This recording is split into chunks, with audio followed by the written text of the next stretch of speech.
Absolutely. This is an automated spacecraft. We shouldn't have to push too many buttons, but just in case, we need to make sure we get every button we can reach to it, and also we need to know where a few controls are on our spacesuits. Of course, we have it memorized, but it's a nice review right before launch. Now look at the clock here. We are 2 hours, 36 minutes, and 56 seconds from liftoff of NASA's Boeing crew flight test, and we are well ahead of schedule. The pad team has until 1 hour and 37 minutes to get both Butch and Suni ingressed or into Starliner. Not just the entering of Starliner, of course, all of these checks that we're talking about as well. Mike, you mentioned it's because, yes, there's a lot of pad because we want to have that margin in case teams need to work any issues, but also this timeline is for 4 astronauts for future missions. Yes, Starliner 1, for example, we're hoping to launch next year, and we'll need the same amount of time to get 4 people in, so that's why it's great to practice with 2, and you'll see that there hopefully is that extra margin of time that we would have been able to put in 4. I think the plan is that we...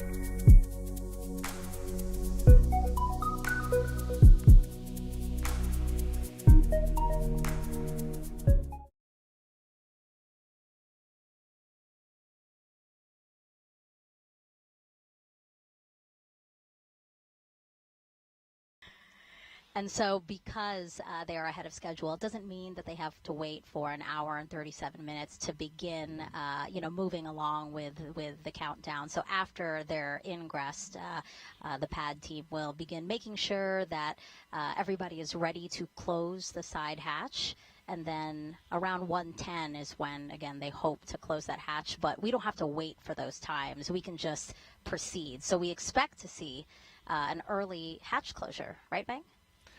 Certainly, if there's nothing else going on, the whole ground team will try to get ahead of the timeline, and so that we can use that margin later on if needed.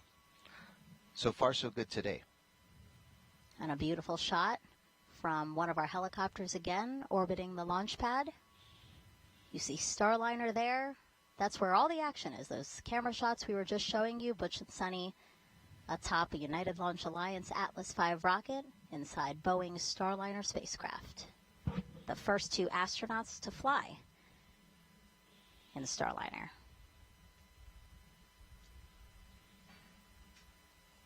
I'm excited. This is the first Starliner launch that I'll be able to see. The other 2 launches without people.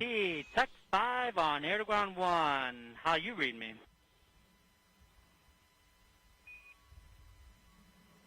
Loud and clear, honey. I got you loud and clear as well. PLT, perform comm check on air to ground 1 with MCC.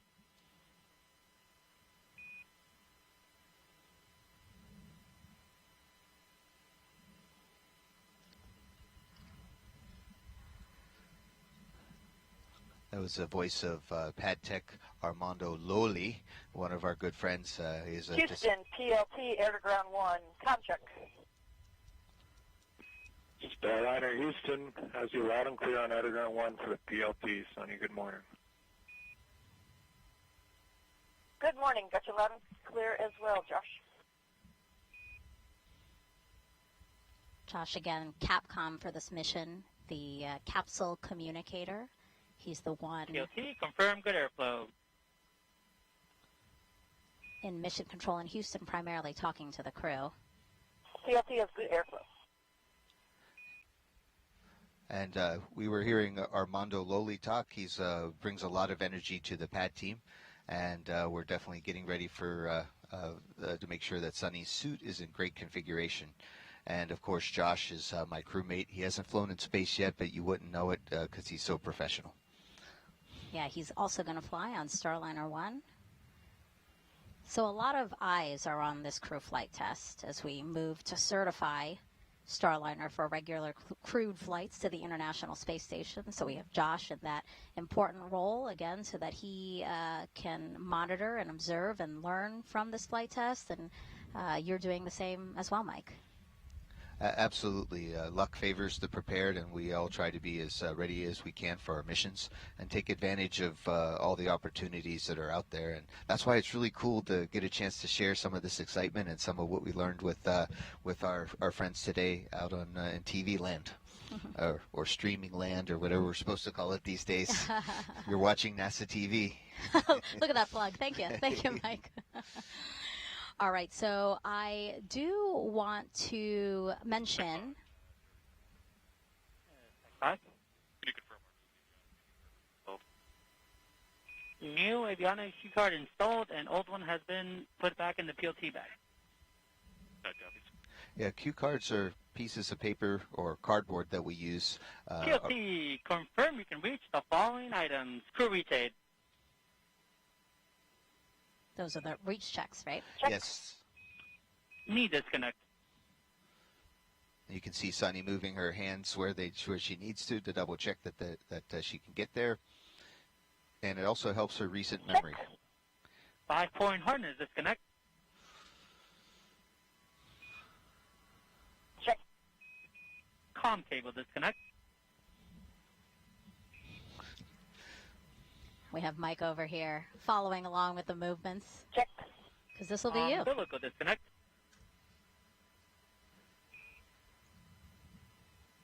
Check. Divert valve, flow to phase. We have the ability to divert the flow into the full suit, counterclockwise. and that's a dual suit controller. It pressurizes and depressurizes the suit in case of emergency. Check. Your A checklist. Ascent and entry checklist. It's a piece of paper that we use to make sure all the procedures are Check. accomplished on the way up All right, and down. PLT, report on Aeroground 1 that we are ready to perform sucrose leak check. Yeah, back to the gross leak check. Houston, PLT is ready to form the suit gross leak check. Houston copies. We're ready. Suit gross leak check on the PLT. And so what I want to mention, after all of this, look out like in the bottom left corner of your screen, because that's generally where... Good airflow? Good airflow. All right, let's perform sucrose leak check. Push and hold DSC. The dual suit controller, you can push it in and the suit will inflate, and we're just determining if the suit inflates fast enough so that there's no leaks. And it's holding the correct pressure needed. Absolutely. So as I was saying, that pad team member that we're seeing on the left-hand side of your screen, after these checks are done, you're going to see him remove this, from one of Sunny's bags. This is a very bright and rainbow sequenced narwhal, and it is the crew's zero gravity indicator. So again, soft PLT, toy. report on Aeroground 1 that sucrose leak check for PLT has been completed successfully. Great call out there. A soft toy that the crew picks to bring with them on their flight. For the PLT has been completed successfully. And you're going to see that pad team member tether this. Copies. A good suit gross leak check on the PLT. Thanks. PLT, perform comm check on ICOM with CDR.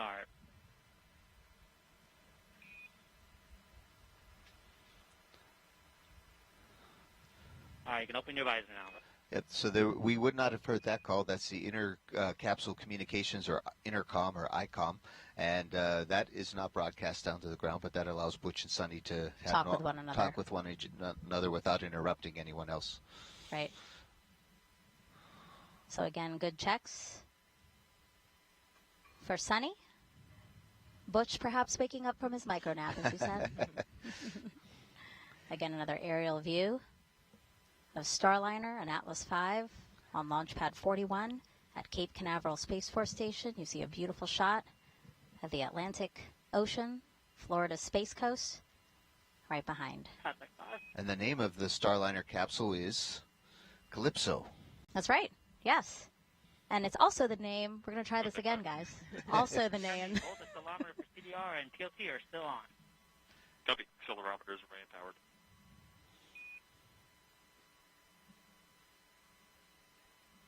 Is third time a charm for this narwhal? Let's see. Okay, guys. Contact 5. Nope. Cap for Jessica has been removed. Copy. I'll call it a TCO. Again, we're listening in as teams do checks on Sunny to make sure she is ready to go. All of these checks, a very detailed checklist, has to be done before we say that crew ingress is complete, and then we would see pad team members begin to egress, right? Pad team members will leave Starliner after they make sure that everything in there that's not supposed to fly is out of there, so that they can then start preps. Yes, they'll exit. Yeah, they'll prepare the hatch. They'll get it all closed, and then they'll exit the launch pad, and then it'll be just Butch and Sunny and their Starliner, and an Atlas and a Centaur. Yep.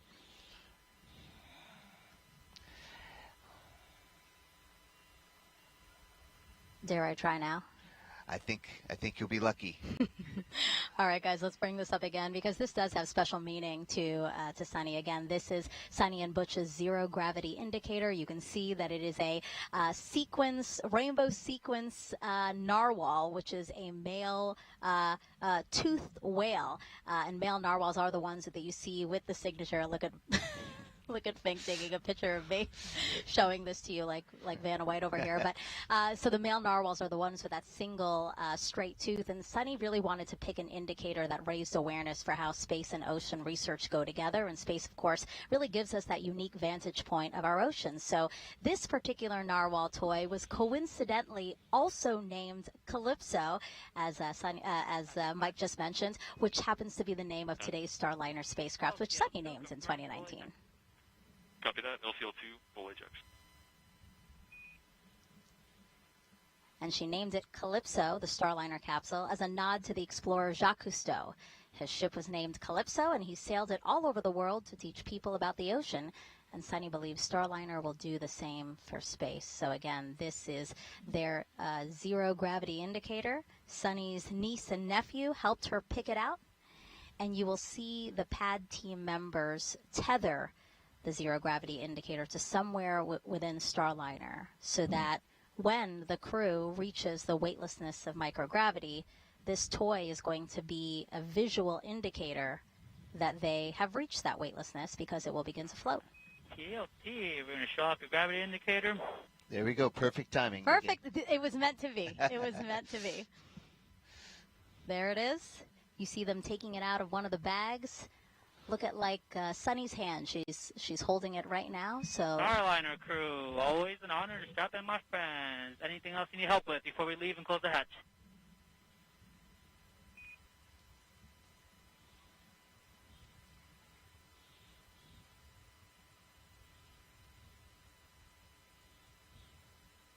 Few last words here. Butch and pad team members, Sunny as well.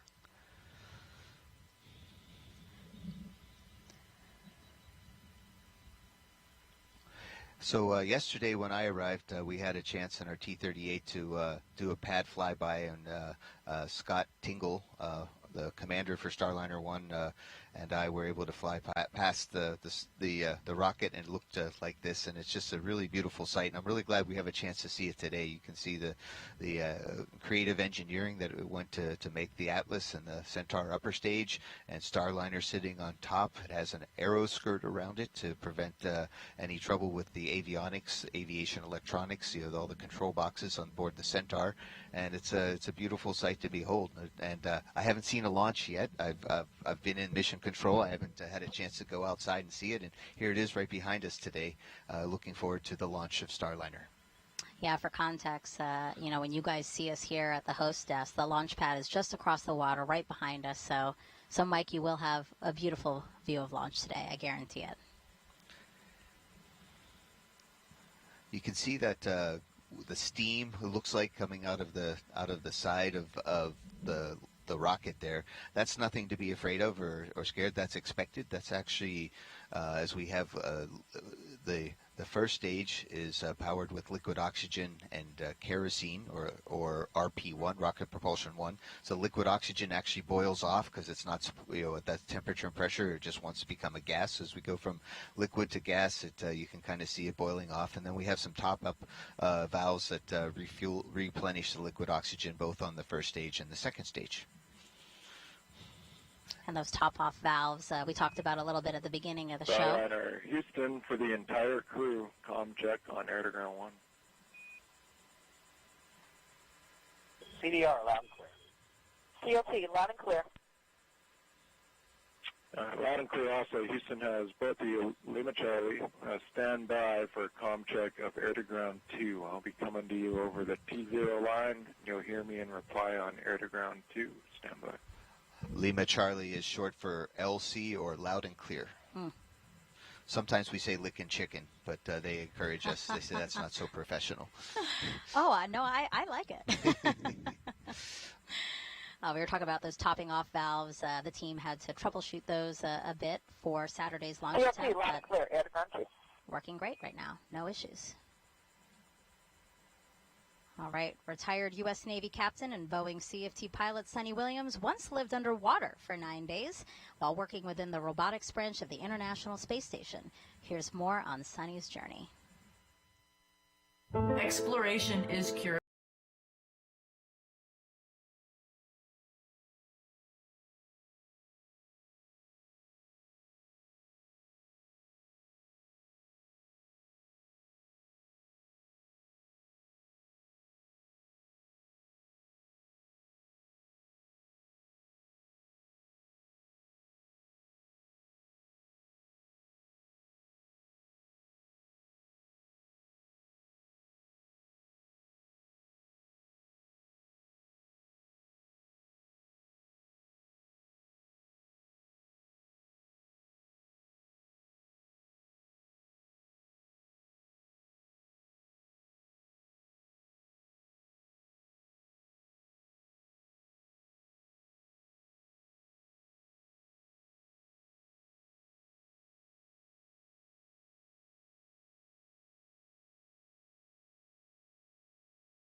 I love these profile videos because, again, it just really shows all of the experience, Mike and Dee, that they bring to this mission. Blue team lead, LC on 1.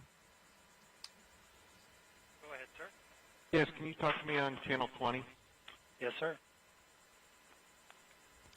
I had a chance to live with Suni underwater, and we did a lot of work together. We were what we call 20,000 millimeters under the sea for the NASA Extreme Mission Operations Mission, or NEMO-2. We're the first operational mission for NEMO, and Sunny did a great job. She was our science officer on the mission, and that was before she flew in space. And then I worked with her while she was in space. I was on the ground, and I was one of her capcoms during a spacewalk, and she and Aki Hoshida-san, they did a critical repair to the space station, and it's just been fun working with Sunny the whole time. Right before this this mission, I mean, right before yesterday, I think we call it, Sunny said she really wanted me to mention how much she really is in love with our planet and our oceans especially. And of course, she has a good working relationship with the Woods Hole Oceanographic Institution in Massachusetts, her home state, as well as time on the water in the Navy. And she just said that really made a big difference in her life, and she encourages other people to really think about our oceans and our planet. Yeah, we see all these nods to obviously her love of the oceans and raising awareness about them. So it's really great to see, again, all of these other things that we can talk about because of this crew flight test and the fact that Sunny and Butch are on it. So I'll look at the clock again, 2 hours, 16 minutes, 22 seconds and counting until liftoff of NASA's Boeing crew flight test. We've been looking at gorgeous aerials from our helicopter team here at Kennedy Space Center. We hope you're enjoying those. When we fly airplanes in preparation for spaceflight, we call it spaceflight readiness training. We often say you can tell when the airplane's talking to you. In other words, it's kind of giving you feedback. You feel an extra rumble, or you feel that the gear going down a little bit slow or something, and that gives you a little bit of feedback to know that something's not going wrong or everything's going right. And today, Starliner and Atlas and Centaur are not talking back to us, and that's a very good sign. And it's also a great sign. Again, we are ahead of schedule. Both Butch and Sunny in the Starliner. Well ahead of schedule in terms of making sure they're strapped in and can speak and hear everybody that they need to be speaking and hearing to, and that their suits can hold the right pressure in case of an emergency. We were talking a little bit earlier that we use paper checklists on this spacecraft. There's a keyed headset on channel 1. That way we don't have to count on the electronic tablet not working or something like that. We have, you can certainly count on paper. So we have an ascent and entry checklist, and then these small little cards that we put around the cabin in case we need them, including the avionics cue card that we talked about earlier that tells us how all the boxes are connected to each other. Now, we generally have them memorized because that's what we do, but it's nice that if something were a small malfunction on the way up, you can cross a little box off, and that way you know that that's not available, and you could look at the other lines of communication to different boxes to make sure that you can still do what you need to. Sure. And like Sunny said, our fingerprints are all over that, so we've actually made that. The team has made those updates to the avionics cue card, so we had to put in a new one today. Oh, okay, great, good to know. Now, this flight test is going to validate all aspects of Boeing's Starliner spacecraft, proving it is safe and ready to fly as part of NASA's Commercial Crew Program. So I want to introduce you now to Jessica Parsons, who is the program's mission manager for this launch. I'm a mission manager in the Commercial Crew Program.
expedition and became the first person to run a marathon in space. You saw that there. That was the Boston Marathon.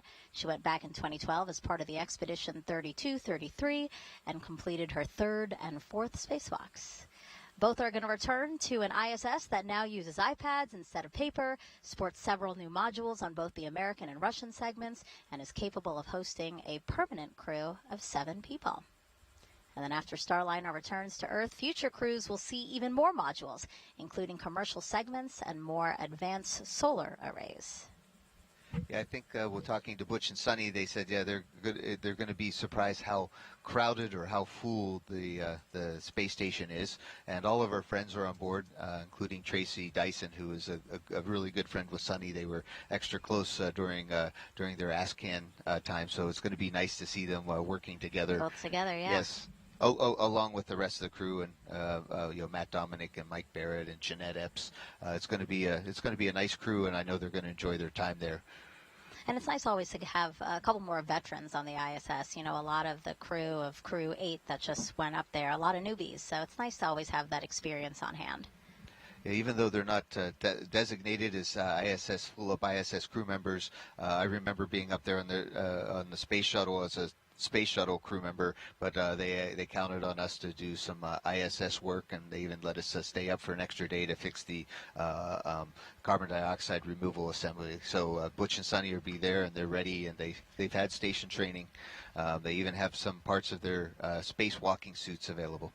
Yeah, as a reminder, Butch and Suni are not going to be part of the expedition that's already on the International Space Station. They're there for about 8 days, and really their mission is to test out Starliner and how it integrates with the ISS. So if needed, they may be called upon to do stuff with the expedition crew that's up on the space station now, but they have their own very specific mission while they're up there for 8 days. 2 hours and 10 minutes, 15 seconds until liftoff. Both Butch and Suni now inside Starliner, ready to go. And we don't see any pad team members anymore. Minus 2 hours, 10 minutes. There they are. Yes. ECS, Elsie. ECS? Adjust TISA flow rate to 170 pounds per minute.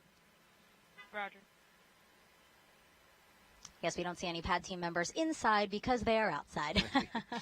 And that is because they have gone through Starliner to make sure, again, that everything that is not supposed to be there is out, because they will soon close that side hatch you see right behind them. Yeah, there's a running joke with the Boeing team and Suni that they think that I might have stowed away on board, but I assure you, I am not on board the Starliner today. When they do fly, my heart goes with them, of course, along with the hearts of I think just about everyone else on planet Earth. Well said, Mike. Well said. And now I know why you were assigned to the broadcast, to make sure you didn't stow away. Yes. Keep an eye on you. See, look, we're keeping an eye on you. The camera is trained on you to make sure you're here at the host desk. If I do step out in the next 10 minutes, pay no attention to the cameras. Now, going up with Butch and Suni tonight is artwork from children all over the world.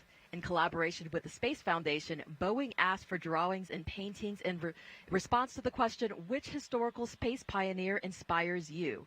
They received about 3,500 entries from 66 different countries and 35 U.S. states. Every single entry will be flown as a digital file.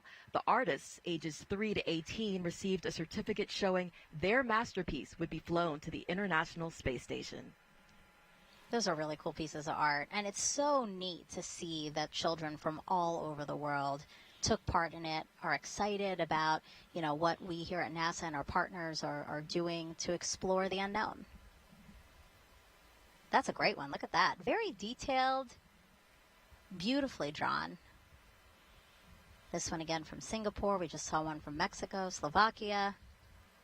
So not only are the hearts going up, but our beautiful, the beautiful artwork from our children are flying to space. This one from New Mexico. Really great. And I know that outreach in particular to Suni, both Suni and Butch, but I know that Suni really enjoys, we've talked about this before, really outreach, specifically with children. She has an elementary school in Massachusetts named after her, and I know she does a lot with them. Yes, I think on her NASA bio at one time she was called a favorite aunt because she is so appreciated, not just to her niece and nephew, but also to all the kids. In fact, I know my kids call her Sunny, auntie, right? So she's for sure an important part of a lot of kids' lives and a great inspiration. 2 hours, 6 minutes, and 51 seconds.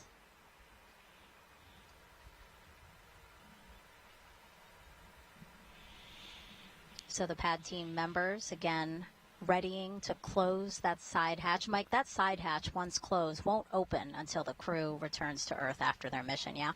Absolutely. So that's why we got to make sure that it has a great seal on it, so there's no leaks. And when it closes, it closes. And next time it should open, the ground team, including Brian Gartner, who was we talked about earlier, are going to be there, and they'll open it up and they'll see Sunny's smiling face somewhere in the United States Southwest. And what are they doing here, Mike? They seem to be cleaning off their shoes. I'm assuming making sure there's no FOD, things like that. Yes, the white room has to stay nice and clean. They're waiting for a go right now for a hatch closure, since it is an important step, and they're a few minutes ahead of timeline. Around the mission control rooms around the country, they're double checking that everybody's okay to close the hatch, and then proceed on with the rest of the launch. And FOD is foreign object debris, so a fancy way of saying things, again, that are not supposed to be there need to stay off of anyone that's in the white room. Obviously, Butch and Suni, actually before Butch and Suni both ingressed or got into Starliner, they were each checked by pad team members to make sure they didn't have any foreign object debris on them. Yeah, Boeing's manufacturing here at the KSC has been really extra careful to keep Starliner extra clean in its development, and and putting it all together. We count all the tools that go in, we count all the tools that come out, and there's vacuum cleaners everywhere to get any little metal shavings or any little pieces of extra tape. And I've been very impressed how clean Starliner has been for. I mean, this is the second flight of Calypso, for example, and our capsule that's being right here manufactured and getting ready to go fly next year. They're a really clean spacecraft. A testament to the teams, for sure. All right, 2 hours, 4 minutes, 35 seconds and counting until liftoff of NASA's Boeing crew flight test. 2 NASA astronauts flying in the Starliner spacecraft for the first time, headed to the International Space Station. On the way up, there's one particular person we've heard throughout the day, mostly communicating with the crew. So let's head over to Brandy Dean and Jim May to learn more about the Capcom role inside Mission Control in Houston. Thanks, Megan. The Capcom role has been around as long as NASA has been sending people to space. It's shorthand for capsule communicator, but it's used even when there's not a capsule to communicate with. For instance, there's a Capcom today in the International Space Station Flight Control Room working with the space station crew. For the Starliner's case, though, the name is entirely accurate, as Starliner is a capsule. Letting you know crew insertion is complete, and we are starting hatch closure prep and standing by for weather brief. Roger.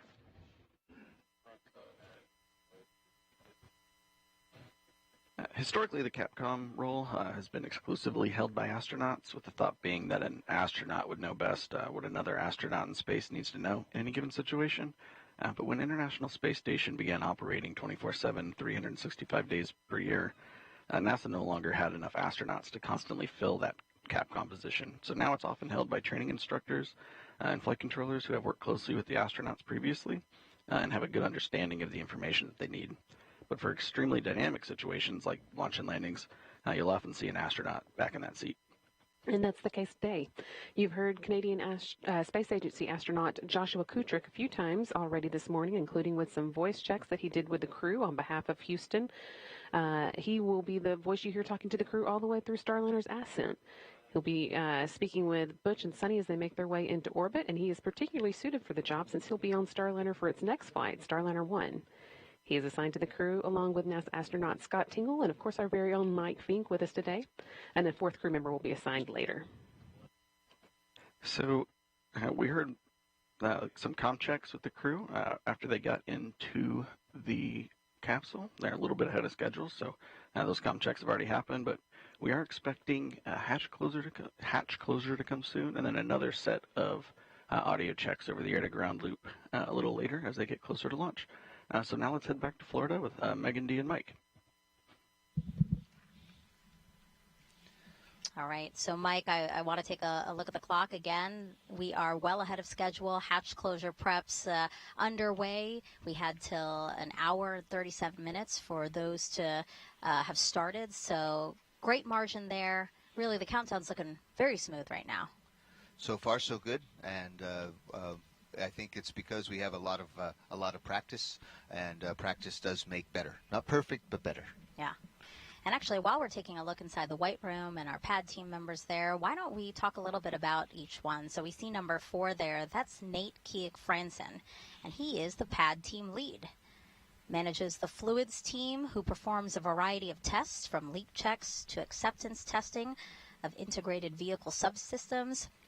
He thinks he has, quote, the coolest job in the whole company, and feels honored to make this contribution to our company.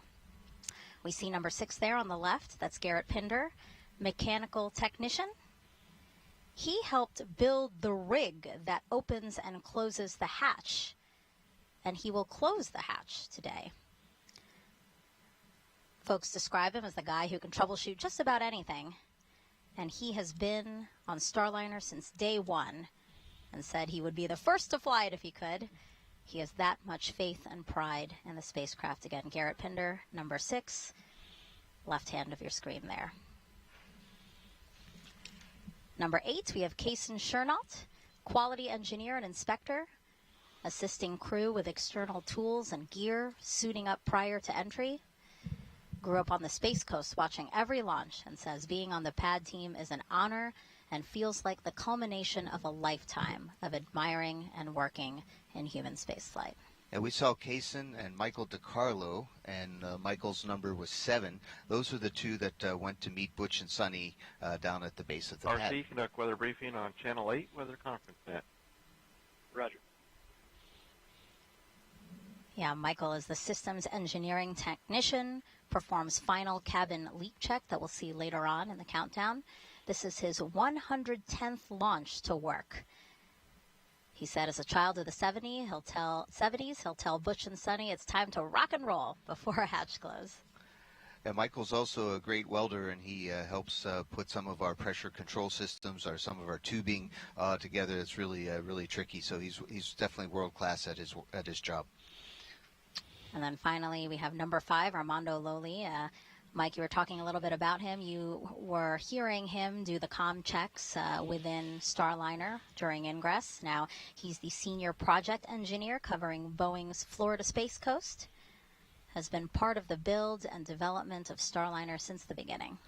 He also has helped Boeing build a very interesting virtual reality headset that we can use to train ahead of time with Starliner, not just for the astronauts but for the technicians as well as managers, so everyone understands what Starliner looks like inside and where all the pieces parts are without actually having to get inside the spacecraft and taking it apart. Yeah, just a really accomplished crew. Take a look at their skill sets. Like, they're amazing to work with, I'm sure, because you've integrated and worked with a lot of these guys, right? What's really fun is that it is fun. I mean, that everybody has a great attitude. Everybody looks out for each other and does what it takes to make it happen, and enjoy the process along the way. And it's really fun to be in the space program because we get, as astronauts, we get to be part of so many really excellent teams, and our pad team for sure is an excellent team. And so we heard on the communication nets that teams are doing a weather brief right now. That weather brief has to be done prior to them deciding to close the hatch, right, Mike? Yes, we need to make sure as part of our checks that everything is still good to go. Typically at this point the weather briefs are pretty short, just saying nothing changed or a small thing changed here or something really big changed. Let's talk about it more. Yeah. The weather's beautiful from here, our perspective here at the host desk. No wind to speak of, which is a little stifling, if I could be honest. It's a little hot, but again, those are not launch constraints at all. Just maybe Megan D and Mike constraints as the day goes on, but we'll be waiting on the official word from that weather brief here shortly. Again, the team in the White Room, when they do get the go-ahead to close the hatch, kind of what are some of the things we'll be seeing, Mike? So obviously we said they cleared out Starliner, but here we're going to see them like removing some equipment and inspecting the seal, right? Exactly. So you can see that there's this golden frame around the hatch, and that's to protect the hatch seals, right? Because we want the hatch to be able to stay closed and airtight. So they're going to take that hatch protection unit out of the way, and that takes a few moments, and then they're going to actually get ultraviolet lights and take very good look at the seals to make sure that they look good, and then they're going to close the hatch and then do a leak check. They'll put extra pressure inside the Starliner and see if any of it leaks out. It shouldn't, and then they'll depress depressurize the Starliner to have a regular normal atmospheric pressure of 14.7 pounds per square inch. Yeah, and there they are removing the piece you were just talking about. Some of the ways that they'll inspect the seal, as you were talking about, yeah, they're going to use white light. They're going to clean with foam wipes to remove any debris, and then they use black light. Again, foam wipes to remove any debris. As I'm sure is not a surprise to anyone, again, another very detailed process to make sure that everything is done as is supposed to be done. Well, speaking of a child of the 70s, a lot of us watched Mr. Rogers' Neighborhood, and Mr. Rogers would tell us to take our time to do it right, and that's what we're doing here. You always perfectly have like the one-liners that sum up the situation. So, again, guys, very lucky to have this guy here. Yeah, Butch says the same thing about me. In fact, I think that's the only reason he kept me around is that I made him laugh now and then. Aww. Now, we've been asking for questions on social media, and you guys have been sending them in, so why don't we take some now? This one is Nikki Colby on X asking, can you describe the suits in depth to me as a blind person? Also, what does it look like inside the Starliner? Well, 1 hour, 55 minutes. Well, Nick. ECS, LC. ECS? Adjust the eyesight temperature to 145 degrees Fahrenheit. Roger. Well, Nikki, that's a great question. How do you describe a spacesuit? Well, it's made out of cloth and some puncture-resistant material. I think a lot of it's Nomex. And on the inside of this suit, and it's really it's all like almost one piece. There's a reason for that. Because it has to hold pressure, right? So it's kind of like a hoodie on top that the visor can float go over your head like a hood, and then you can zip it. And it's a one-piece overall that has long sleeves and long legs. And of course, it doesn't matter what color it is. Boeing chose the Boeing blue color for it. It has a few pockets on it. And at the bottom, it actually where the legs come out is actually a rubber bladder that goes throughout the entire part of the spacesuit, and so our feet go inside there. And then our feet also, they put boots on top of our feet, but we don't need the boots to remain pressurized.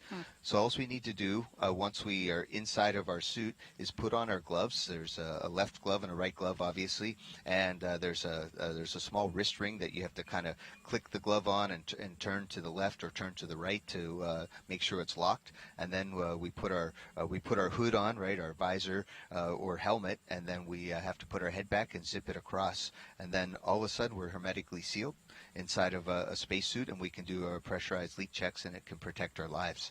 It's comfortable. It's very lightweight. I think Megan and the D have the specs. Go ahead.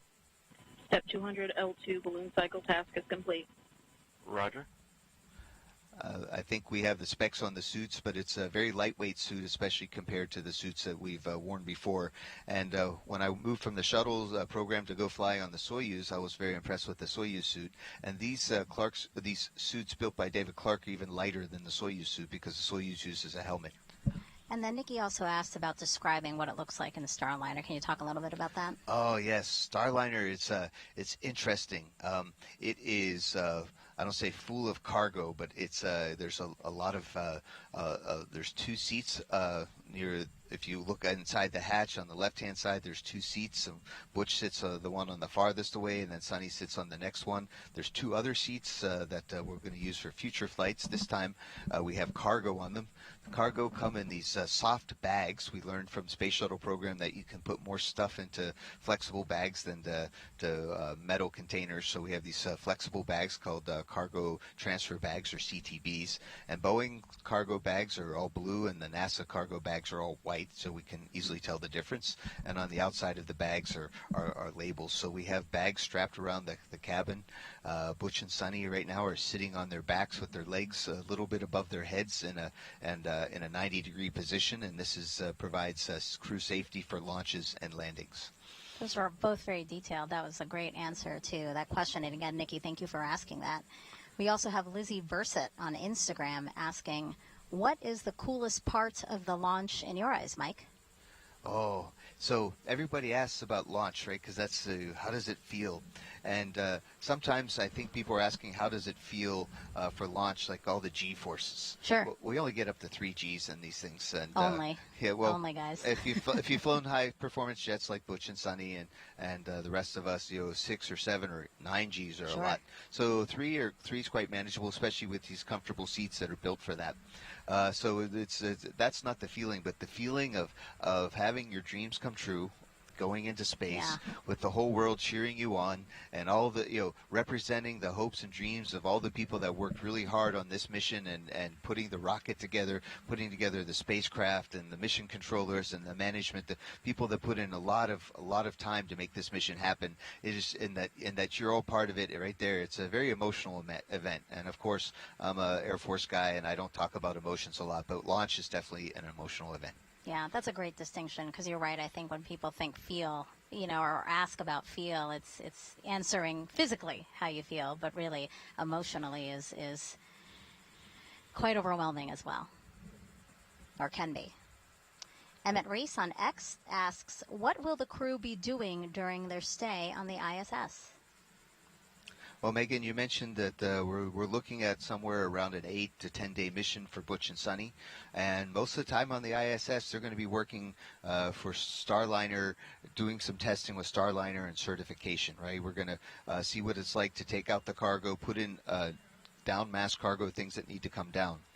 We're looking at seeing how to set up the inside of Starliner for in case there's emergency aboard the International Space Station. Now, for Butch and Sunny's mission, chances are really small, but for a long duration mission, we do have to set up things like an ammonia sensing kit and a few other things that are standard for all the other spacecraft that visit the space station, and we just want to see how it works with Starliner. They're going to pretend that Starliner is a safe haven, which is a 24-hour lifeboat that they can hang out on the space station in case there is emergency aboard space station, and that helps certify saying Starliner's ready for long duration missions. And so Butch and Sunny and along with the rest of the team are going to get this flight test data.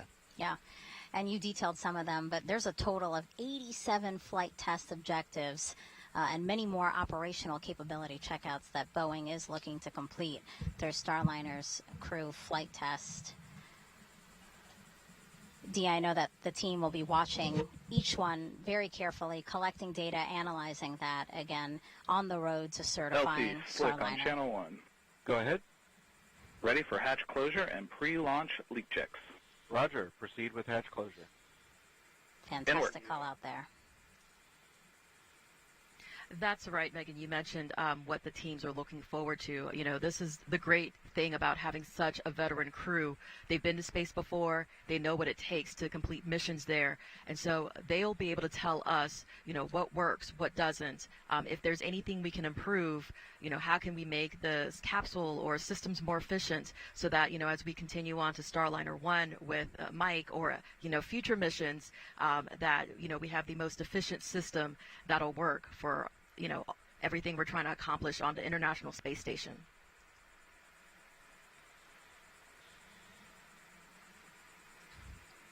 It's really exciting to be here for this crew flight test. You know, NASA retired its space shuttles in 2011. So for 9 years, astronauts could only get to the space station aboard Soyuz rockets until May 2020, when Bob Behnken, Doug Hurley, two NASA astronauts, they flew to the ISS in a SpaceX spacecraft, Crew Dragon. And right now that capsule is the one that we see ferrying astronauts to and from the U.S. to the International Space Station. So this second dissimilar system, Starliner, it's really important, right, Mike, that we get this online and in use and part of the Commercial Crew Program. Absolutely. We made the decision as NASA to have two commercial crew providers when we let the contract in 2014, and since then the commercial crew program has been working really hard to give those capabilities to the country. I talked with Doug Hurley just the other day, right after our launch broadcast on Saturday, and he wishes everybody the best, all the best for this launch, and he can definitely associate with what Butch and Suni were feeling and how they were getting ready. And I worked very closely with Doug and Bob for their mission, and now with Butch and Suni for this mission. And it's really neat to be able to put together new spacecraft, and we're getting better at it. And we're going to need all that experience and test mentality and building fast, like we've learned from SpaceX company, to be able to go to the moon in the time frames that we want. So this is all great experience for us, and we couldn't do it without without Boeing, for example, for today. Air-to-ground 1.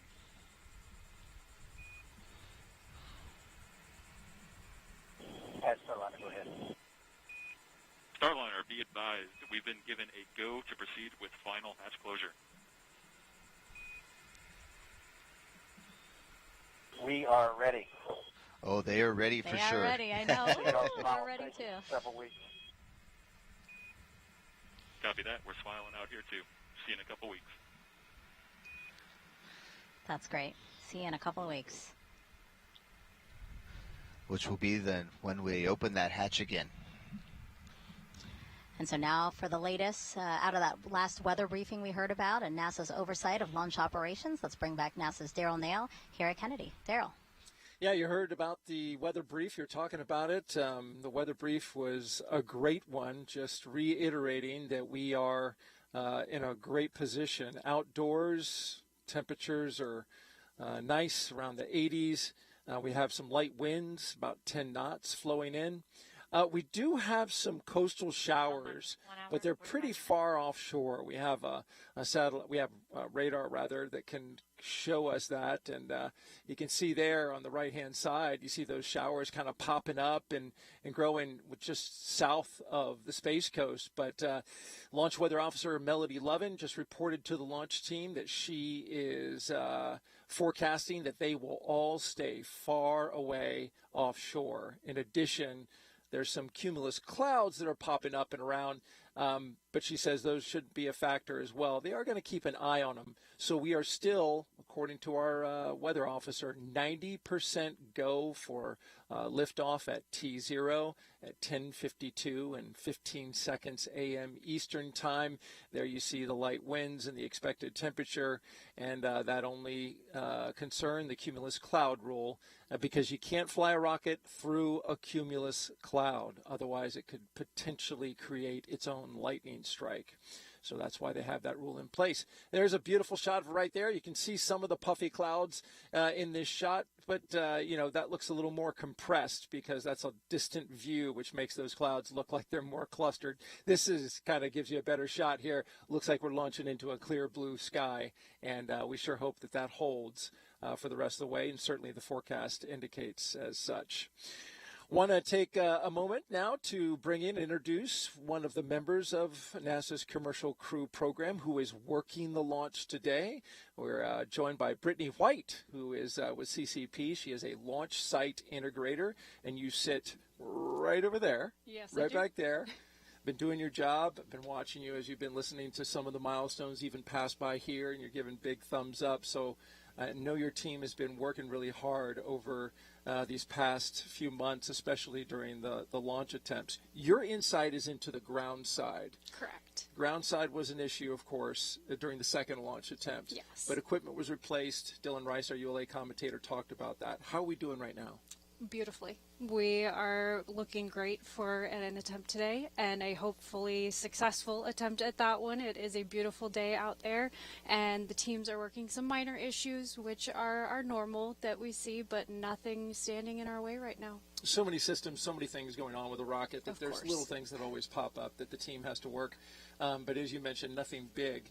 This is the third launch attempt, and so I'm wondering, as somebody who's working this with each and every attempt and the long hours that are involved, how do you stay hungry? How do you stay after it with each successive attempt? Well, the mission is an incredible one. I mean, this alone, working with crew in general, being able to be even a small part of the team that brings crew to the ISS, that is amazing. And this mission in itself is incredible. The very first crewed flight of Boeing Starliner, the first crewed flight of ULA's Atlas V, and the first crewed flight from Cape Canaveral Space Force Station in, about 60 years? 61 years. So, I mean, just so many firsts, so many incredible moments, incredible milestones, and the team looks out for each other, and we're reminded of how important this mission is every day. Great words there, and certainly we're glad that the team is looking after each other, because you guys have put in some really long days and long hours throughout this entire campaign. You've been in your current position for 7 months, so yes. You're pretty new to the job. What's been one of the neatest things that you've experienced since coming on CCP?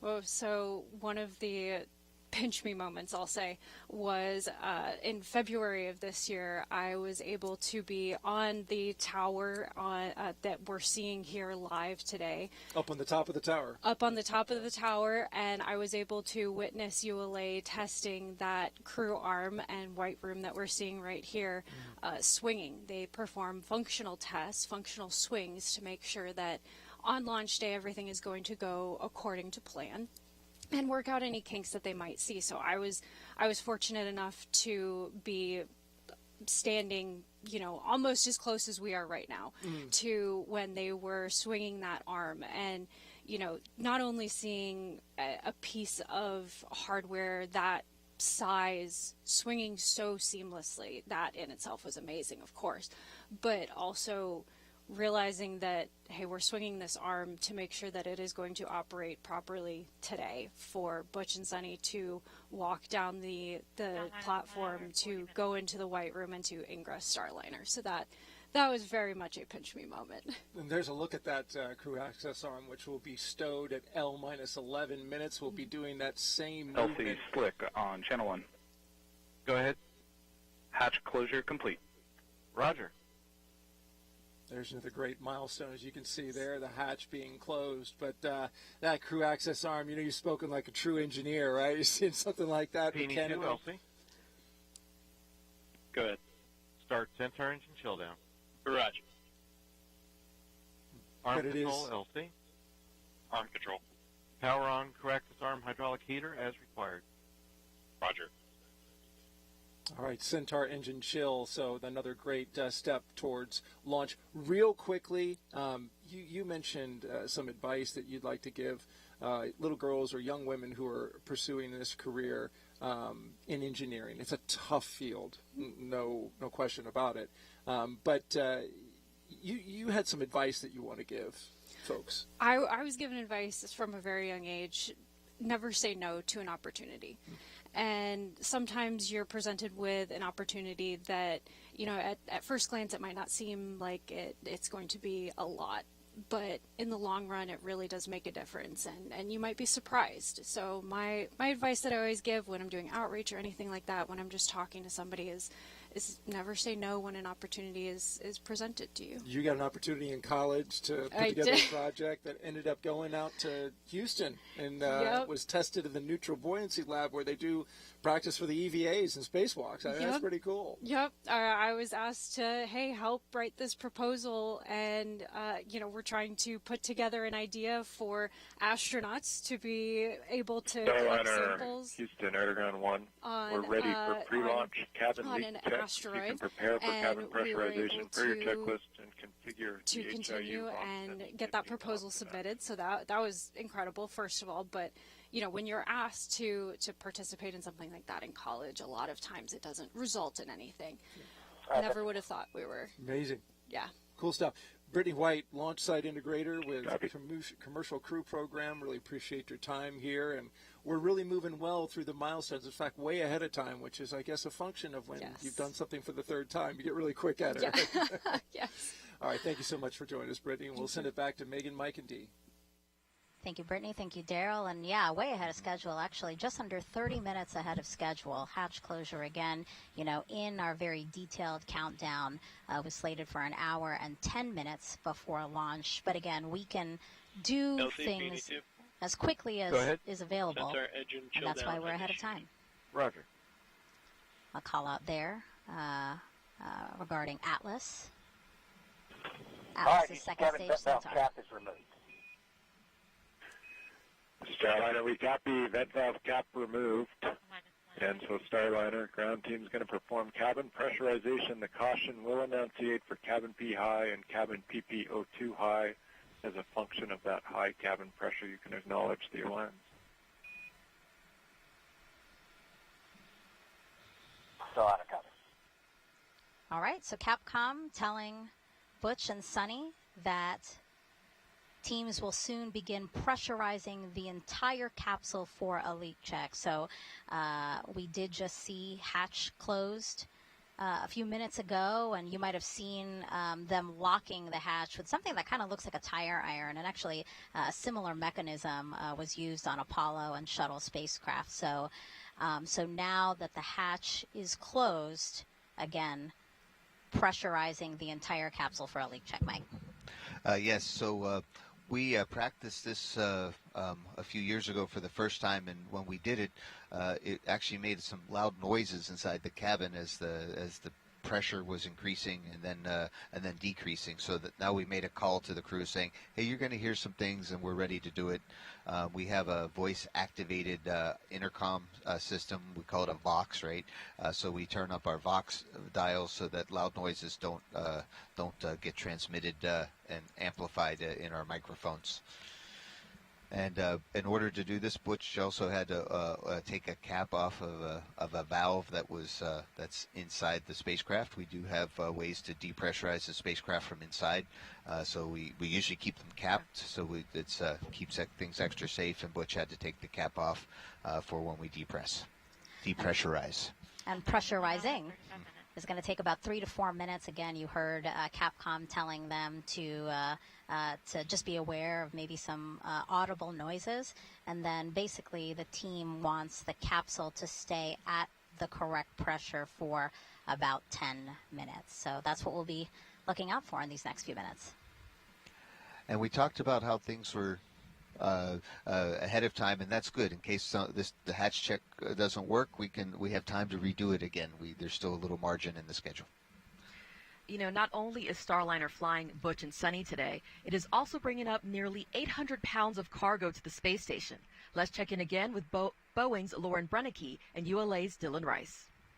Yeah, Dee, along with our most precious cargo, of course, Butch and Suni, we are taking around 800 pounds of cargo up today, and we are taking something that was added just a few days ago, actually, but more than half of what's going up is Boeing cargo, like CFT patches, mission coins, silver Snoopy pens, American flags, and a hard drive, which we mentioned earlier. It has about 3,500 pieces of artwork from children across the world. We're also taking tools, emergency life support equipment, and then that late ad at NASA's request just a few days ago, our teams packed a new pump for the space station's urine processing assembly. That is a part of the water recovery system there on the ISS. It is about 150 pounds. It's a pump, and it is replacing 2 non-essential cargo bags inside Starliner. It is all methodically packed weeks in advance, besides that one late cargo. And about 25 bags are for Boeing, 10 bags now for NASA. And those NASA bags are carrying things like food, clothes, exercise gear, medical supplies, and anything the crew wanted to bring with them. On the way back, Starliner will bring about 750 pounds of cargo, so just a little bit less, and that includes one empty Norse tank. That's a nitrogen oxygen recharge system, and that will be refilled for future missions.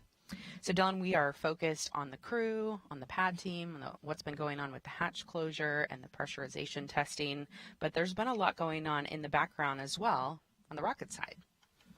Yeah, that's right, Lauren. So as we've wrapped up the crew ingress process, we're starting to hear a little bit more traffic now back from the launch vehicle team. A few moments ago, we heard about the Centaur engine chill down. So the Centaur engines are fueled by cryogenic propellants, which are very, very cold. So this process takes about an hour, and it brings those engine temperatures down so that we don't cold shock them when they're introduced to those cold propellants. So that process has been started.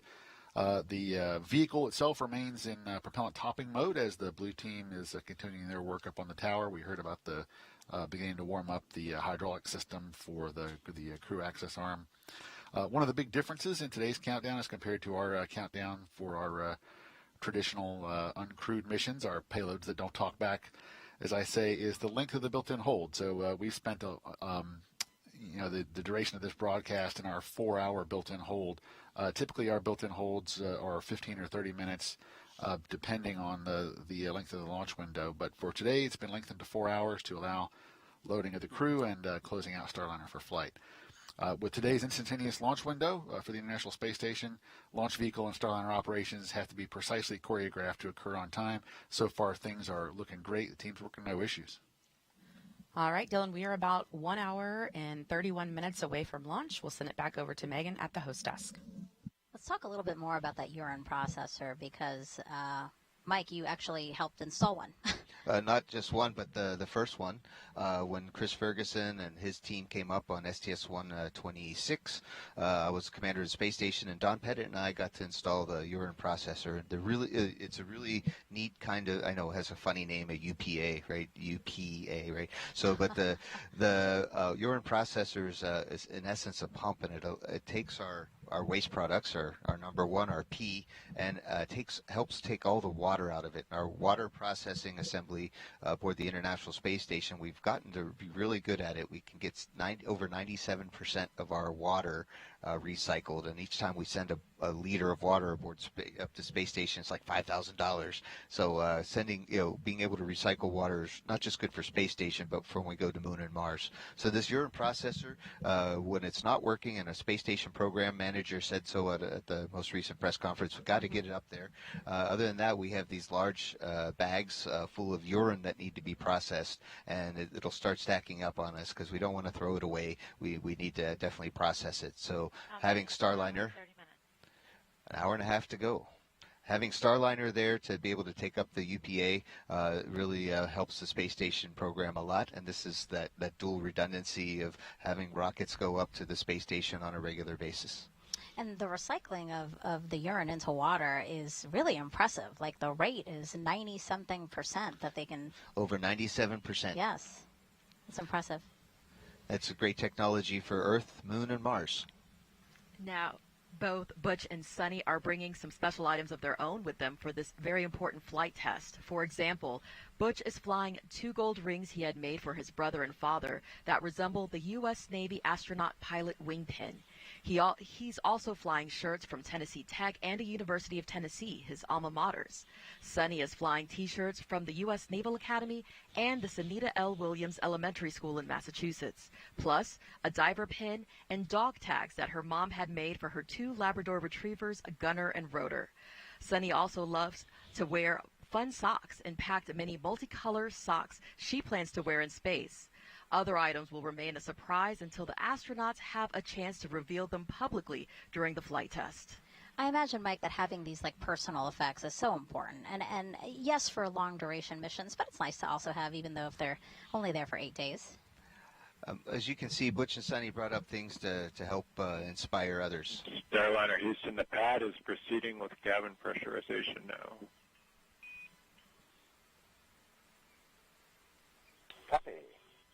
And a thumbs up from the crew. let the pressure increase. But it's really it's really cool. I know that from the universities that I went to, every time I wore their shirt, just to kind of represent like any other alum should, it really inspired the undergrads and the grad students to say, hey, if that schmuck could be an astronaut, so could I. There's hope. There's hope for us all. And it's so those are the kind of things that make a difference to us, and hopefully make difference to other people too. It's inspiring to see your school represented in space. Yeah, so personal effects and also those opportunities that inspire, because that's really a big part of being an astronaut. You know, you've said that before, that a big part of your job is also to inspire that next generation. Right, we stand on the shoulders of giants, of those who inspired us. I mean, I can't remember. I remember, I couldn't believe it when I met John Young for the first time. He walked on the moon and he flew the first space shuttle, and he interviewed me for the astronaut program, and he ended up coming to my wedding. I mean, so it's really, it's my wife's wedding too, and but it's we really look up to other people, and I know there's a lot of folks today that are looking up to Butch and Suni as pioneers of a new spacecraft. That's right, Mike. Butch and Suni have spent a lot of time working side by side with the men and women who developed Starliner.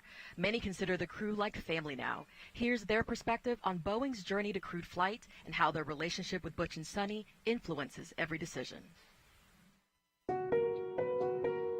I think of perseverance when I think of Starliner just because we've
You can call me Mike today. And oh, what did I? Oh my gosh, I'm so Butch sorry, is on Mike. the start. No, I just wanted to say that montage was really meaningful, and it really shows how integrated the crew and is with our Boeing teammates, and how much that their spirits and their hard work are helping us soar to the stars today. And so that was a really nice montage. And your team, obviously. Yeah, absolutely. I mean, this is great. We've been waiting for this moment, and here we are. So, let's check back in with NASA's Brandy Dean and Boeing's Jim May, who are monitoring things at Mission Control in Houston. Jim? Thanks, Steve. Flight Director Mike Lammers and his team here in Houston are still working steadily through their pre-launch actions, and everything's been going pretty smoothly. Been clear across the board most of the day as we count down toward today's 10:52 a.m. Eastern, 14:52 UTC liftoff. Once they have lifted off, they'll have a 25-hour ride to get to the International Space Station. And with this being the crewed flight test, they'll have a number of test or flight test objectives to work through, putting the Starliner systems through its paces to prove them out before operational flights begin. The first of those will come after Butch, Wilmore, and Suni Williams reach orbit today, when they'll be doing some manual piloting checkouts while they're still well away from the space station. They'll be flying some attitude maneuvers, changing Starliner's orientation using only visual cues to start with, and then using Starliner's attitude direction indicator, which will be used for all the other planned attitude maneuvers. They'll also point the spacecraft's tail to the sun to demonstrate that it can use solar arrays to recharge its batteries. And once they arrive near station, they'll take over with manual control again to demonstrate their ability to station keep for 5 minutes at the opening of the approach corridor. And this corridor reaches out to a little under 250 meters away from the forward docking port on the ISS Harmony node, or as you may hear as we listen into the flight loops later, node 2 forward. Now, this maneuver should be pretty familiar to both Butch and Suni. It's very similar to flight ops they performed while in the Navy, things like lining up an aircraft with a refueling tanker, doing a landing approach of the carrier, and for Suni, hovering a helicopter over a landing pad. And this demonstration will be a checkout of manual 6 degree of freedom control. So that will use both joysticks and Starliner. The translational hand controller, pretty similar to like a throttle stick in an aircraft. And the rotational hand controller, which looks and operates almost identically to a joystick in an aircraft. But we've got to get into orbit before we can do any of that. We've got another 1 hour Starliner and Houston, 20 the minutes. side hatch is being configured. Audible noise may be heard. Starliner coming. As I was saying, another now 1 hour and 19 minutes until today's 10:52 a.m. Eastern launch. Flight Director Mike Lammers has been keeping a close eye on the activities in Florida as the crew got into their seats and went through their suit checks. Also, as they closed the hatch and started pressurizing Starliner. In about an hour, Lammers is going to be polling the team here in Houston for goes or no-goes, hoping to get thumbs up across the board for today's launch. He'll be speaking for his team when he gives his final go-no-go to the launch conductor about 7 minutes before launch. The International Space Station also has to be go to welcome Starliner tomorrow. So let's go back to the Space Station Flight Control Room and NASA's Rob Navius for an update. Rob? Thanks, Jim. And the International Space Station Flight Control Team, led at this hour by Flight Director Allison Bollinger, has in fact polled her team, and the ISS is go for launch. During the week or so that Butch Wilmore and Suni Williams are aboard the International Space Station as visiting crew members, each dock day will see a different variety of activity for the Starliner duo. On Friday, the Starliner astronauts will continue unloading cargo they brought to the station and will transfer some of the used emergency equipment from station to Starliner for the trip back to Earth. They will stow their launch and entry suits aboard the vehicle and conduct a debrief with NASA and Boeing officials about the rendezvous and docking phase of the mission. Once Starliner's batteries are recharged through station power resources, Starliner will then be configured for quiescent or steady-state operations. So it's a busy timeline that lies ahead for both Wilmore and Williams and their Expedition 71 crewmates once Starliner docks to the complex tomorrow. And if you're just joining us at the time of launch, at 10:52 and 15 seconds a.m. Eastern Time this morning, the International Space Station will be flying 260 miles over south-central Turkey. For now, that's it from the Space Station Flight Control Room. Now back to you guys at the Cape. Certifying a second spacecraft for regular flights to the International Space Station will greatly benefit the orbiting laboratory. For more on that, here's NASA's Antonia Jaramillo. Thanks, Dee. We are here on the roof of the Atlas Spaceflight Operations Center, and joining me is NASA Deputy Administrator Pam Melroy. Deputy Administrator, as a former astronaut, you are no stranger to launch scrubs. Can you talk us a little bit about the process that our astronauts go through when a scrub is announced? Yeah, good morning, Tony. It's great to be here. I was actually teasing Butch and Suni a little bit this morning about it. Really, there are a lot of procedures that have to be followed, but for the astronauts, they'll have some critical action steps to safe the vehicle. So thinking about anything to do with the boosters, the propulsion system, maybe the pyrotechnics. And so they will take those critical actions to safe the vehicle. You want to make sure it's perfectly safe. And then it's a process of getting out of the vehicle and going back to crew quarters. If there's a longer delay, they might go back to Houston, but usually they'll stay in quarantine. And then it's back to hitting the simulators again.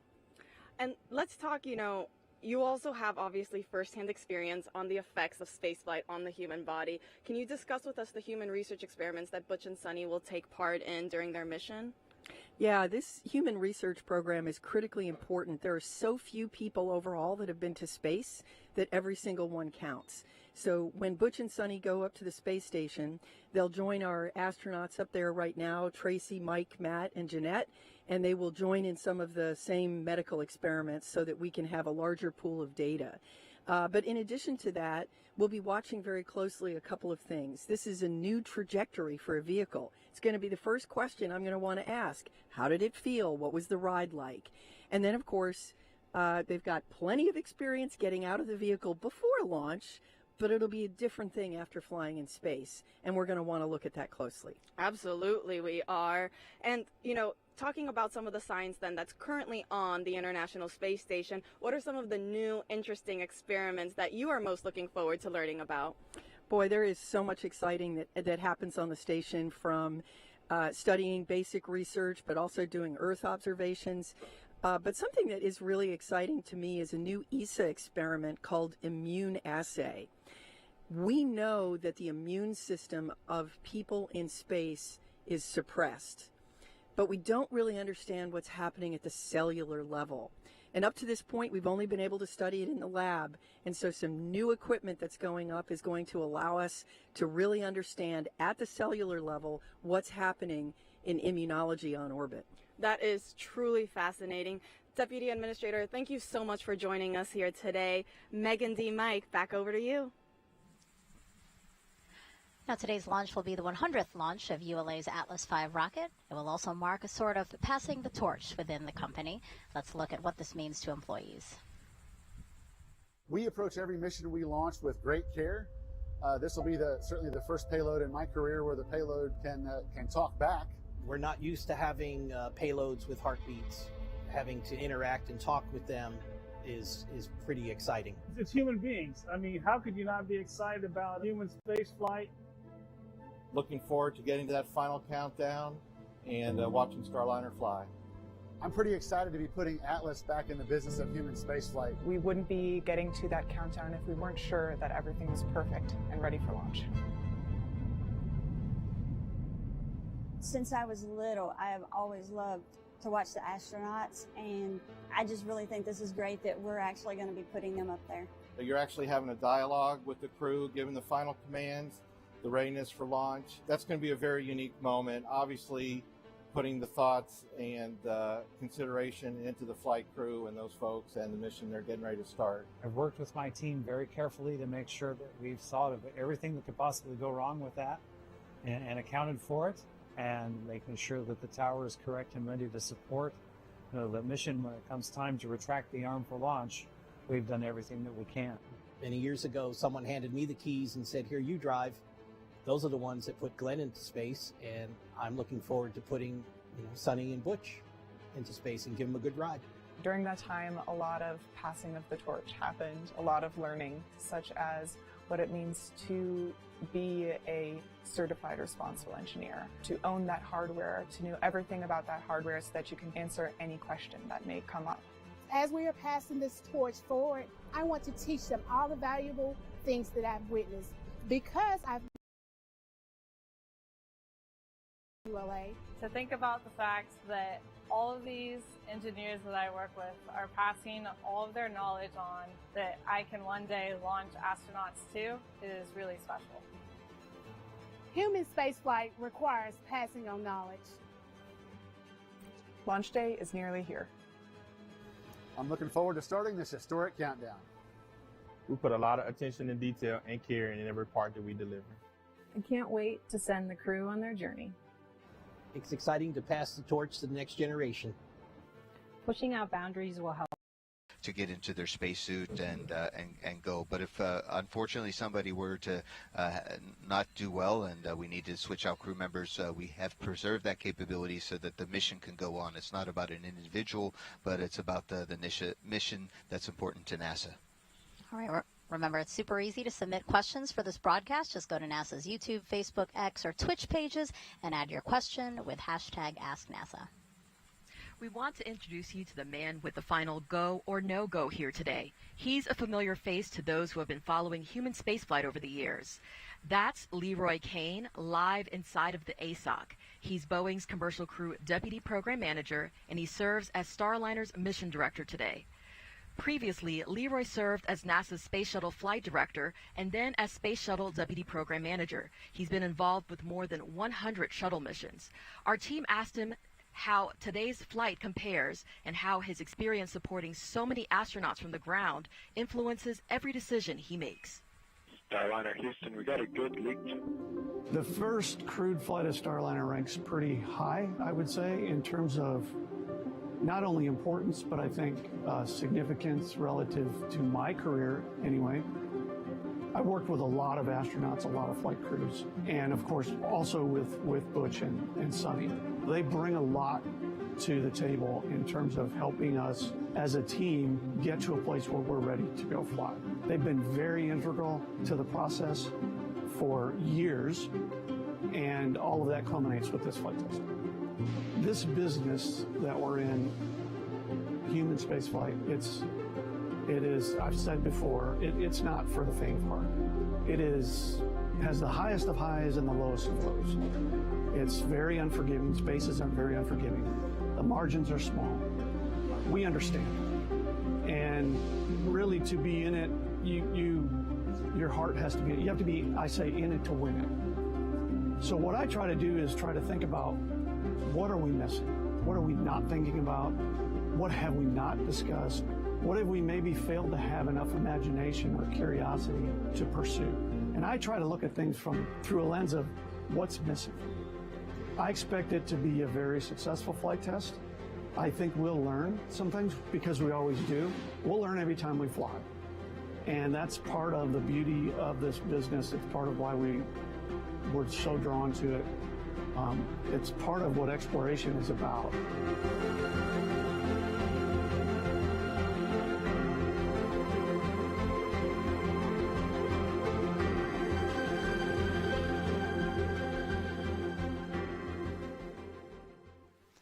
If you're just joining us, welcome to the official broadcast of NASA's Boeing Crew Flight Test. We have a beautiful aerial view of the rocket and spacecraft on Launch Pad 41 at Cape Canaveral Space Force Station. I'm NASA's Megan Cruz. This is NASA astronaut Mike Fink, and that's Boeing's Dee Russell. Good morning. Now, we are here to watch NASA astronauts Butch Wilmore and Suni Williams make history as the first people to fly aboard Boeing's Starliner capsule. And Mike, liftoff of the United Launch Alliance Atlas V rocket is slated for 10:52 and 15 seconds a.m. Eastern Time. Where are we in the countdown? We're looking really great in this countdown. Yes, so far so good. The rocket is in great shape, and the capsule on top, the spacecraft, the Starliner Calypso, they closed the hatch about 10 or 15 minutes ago and are just finishing up on the leak checks, saying that the hatch is definitely holding air, and we're ready for the pad team to say goodbye and head off the launch tower. 1 hour and 5 minutes to go. Now, CFT is the last test before NASA can certify Starliner for regular missions to the International Space Station for its commercial crew program. It's also only the 6th time that NASA astronauts will launch on a new spacecraft designed for crew. The last time an Atlas-class rocket launched humans to space was 61 years ago with the final flight of NASA's Mercury program. Over the last 3 hours, both Butch and Suni, who you see there on your screen, have been getting ready for liftoff. The astronauts were helped into their suits inside the historic crew quarters suit-up room. You see that there. And then they walked out to family and friends. A wave there from Butch and Suni before the 20-minute ride to Launch Complex 41 in an Astrovan. After arriving at the pad, the crew ascended the crew access tower to get into the Starliner spacecraft. They ingressed or got into Starliner and are now strapped in, awaiting liftoff. Mike, why is it so important for NASA's commercial crew program to certify a second, again, dissimilar crew transportation system to the International Space Station? Megan, it's really important because right now we only have 2 ways to get into humans into space. One is with the Soyuz and our Russian partners, and we all know that that's our relationship with the Russian Federation's a little bit tricky. We still maintain a good connection in space. And then we have Dragon, which is a fantastic spacecraft launching on the Falcon 9. But those are only 2 ways. Having a third way to get to the International Space Station, or from the U.S. perspective, a redundant way to go, is that if something goes wrong with anybody, we still can get people up and down to the International Space Station. And we found that out with the Columbia disaster, how important it was to have another way to get to space. We stopped flying astronauts up and down the space station solely on the space shuttle, and we started flying on Soyuz, and that really taught us some good lessons then. Mike, you spoke with Butch and Suni recently. How are they feeling about the road to this moment with only an hour and 3 minutes to launch? I think Butch and Suni right now are probably taking small cat naps, or I guess Suni, she doesn't like cats as much, so puppy naps, I don't know, but they are very excited. They've had it's been a long road in quarantine, away from friends, and they've been able to see their family from a distance, but they're ready. They're very much mentally prepared and physically prepared for a great launch today. As you can see, guys, Mike is a great resource for us today. He actually trained alongside Butch and Suni to fly on this mission and is actually the backup pilot if needed. So we're encouraging you to send him any questions you might have about what you see today. Just go to social media and use the hashtag AskNASA, and we will continue to take as many questions as we can live. Again, a check of the clock, 1 hour, 2 minutes, 26 seconds and counting until NASA's Boeing crew flight test. What's significant, again, is that we are ahead of schedule.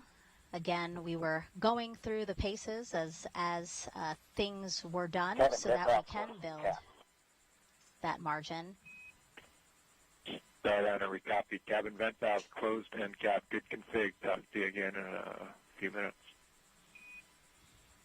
And again, those call-outs there have to do with the cabin leak check that is in progress right now.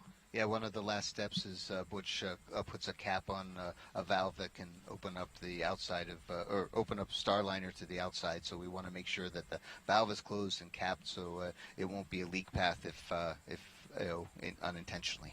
And there are more than 60 seals, right, in the crew module, 6 valves to check if they're in the closed position. And bottom line, this check is to make sure that everything is sealed so that the Starliner is properly pressurized on the ride up. Yes, we don't need the atmosphere to leak out. If it does, we have spacesuits, but it's very good to double check everything, and we expected the hatch leak check to proceed just fine, and it did.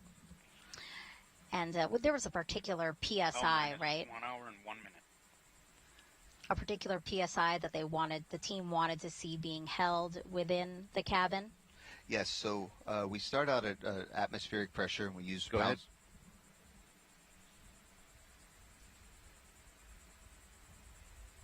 pounds per square inch as our measurement, so that's PSI. So we normally start at something, whatever it is here today in Florida, like 14.6 or 14.7 PSI. We add 2 extra PSI, so they were holding at 16.9 pounds per square inch, and that held throughout the 10 minutes, and that's an overpressure, so it would have leaked out if we had a leak path, and it turns out we didn't, so leak check good. All right.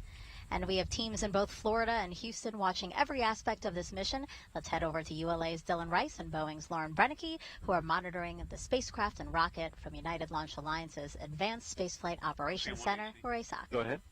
Yeah, for anyone just joining us, as Megan just said, we are here at the ASOC. It is ULA's rocket headquarters over here on the Cape side. Dylan and I are in a great location to be monitoring all of the operations that are going on around us. We have the whole launch control team down here behind us, and you might be able to see us there in the middle in the glass. Alarm at a bad time, we're going to recommend that line item 390 be the same. Roger, copy line item 390. LC concurs. LD? LD concurs. Roger. RLM? LC? RLM on 1. Roger. Please disable line item 390. Active. All right, another part of our job is to wear headsets and listen to the loops that you're hearing there on the broadcast, as well as some of the other side channels, just to keep track of everything going on today. We did just get an update that the helium leak on Starliner remains good. We have confirmation it is still acceptable for flight, looking about like it did on Saturday, so that's great news. And Dylan, Atlas has been really all over the solar system, but preps for today's launch are just a little bit different. Go ahead. Line item 390 has been disabled. Roger.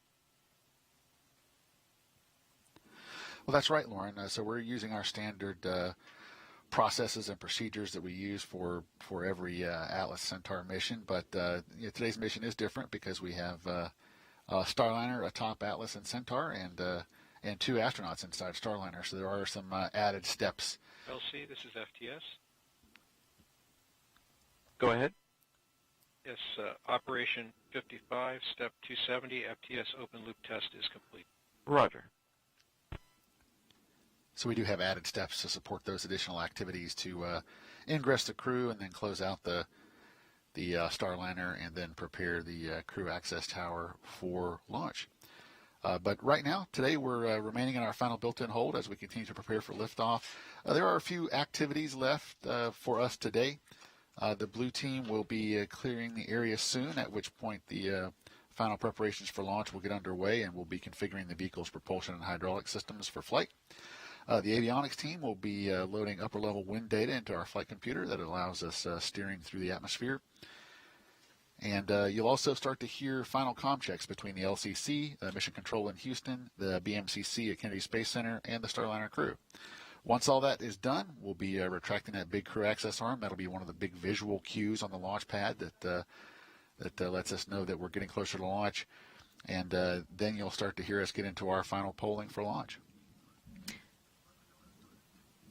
All right, Megan, we are now just under an hour to launch, so we will see you guys back here in just a little bit. Actually, we're going to go over to NASA's Daryl Nell at Hangar AE. Daryl.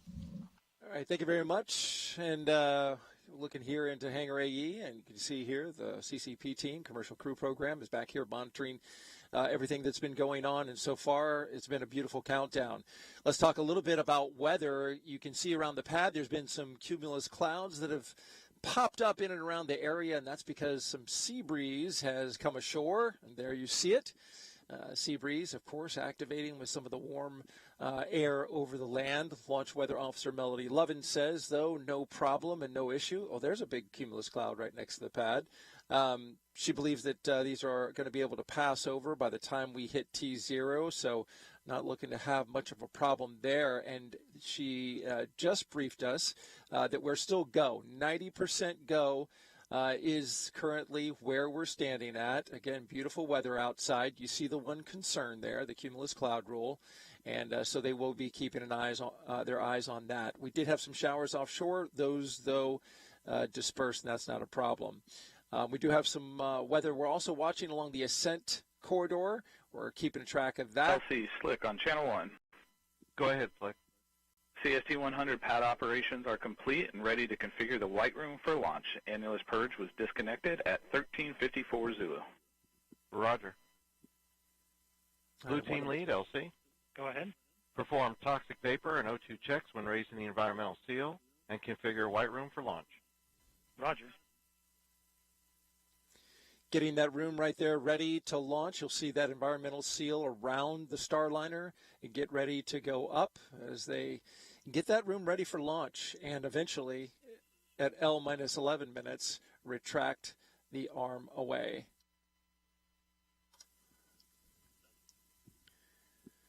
All right, again, the ascent corridor weather, though, it is low for any issues. So all across the board, we still look good for weather. There's a look at the satellite loop, and you can see all across the eastern seaboard, all the way up into the maritime provinces of Canada. Fortunately, we got a high-pressure system off North Carolina that's keeping everything pretty stable and clear out there. Just a couple of issues along the way, but nothing that would put the Starliner at risk of splashing down all along that track if they needed to, should something happen to the rocket. We're looking good so far from out here at Slick 41 and Hangar AE, and we'll send it back to the host desk. Now let's take another look at the crew for this flight test. We see Commander Butch Wilmore. He was at the bottom left corner of your screen, NASA astronaut and retired U.S. Navy captain. Raised in Mount Juliet, Tennessee, married to Deanna Wilmore, and they have 2 daughters. As a naval pilot, Butch racked up more than 8,000 flight hours and 663 carrier landings, all in tactical jet aircraft. He completed 4 operational deployments supporting missions like Operation Desert Storm. Before his selection to NASA, Wilmore was on exchange to the Air Force as a flight test instructor at the Air Force Test Pilot School at Edwards Air Force Base in California. Butch is a veteran of 2 space flights as pilot on Space Shuttle Atlantis in 2009, and then 5 years later he served as flight engineer for Expedition 41. So far, Wilmore has spent 178 days in space and performed 4 spacewalks, so this flight will be his 3rd mission to the ISS. And Suni Williams, CFT's pilot and a retired U.S. Navy captain. NASA selected her as an astronaut in 1998, just 2 years before Butch. This will also be Suni's 3rd mission to space, making her the first woman on a test flight of an orbital spacecraft. Her first trip to the ISS launched in 2006. She served as flight engineer for Expeditions 1415. She then returned to the orbiting lab in 2012 and was commander of Expedition 33. Suni has more than 50 hours of spacewalk time, the 2nd most cumulative time by a female astronaut. So far, she has spent 322 days in space. Before NASA, Suni was a formal naval test pilot and instructor, logging more than 3,000 flight hours in more than 30 different aircraft. Williams grew up in Needham, Massachusetts, and is married to Michael Williams. She enjoys hanging out with their dogs, working out, hiking, and camping, as well as working on cars and houses. As the crew aboard Starliner prepares to launch to the space station, let's take a look at what's in store for Suni and Butch while on this mission. The mission of the Commercial Crew Program is to provide transportation for astronauts to the International Space Station. Multiple providers provide you redundancy. Redundancy is important, as we know. In our systems, we have redundant systems. But actually, more importantly, it's providing the aerospace workforce the opportunity to test out new ideas, new technologies, and work them into spacecraft.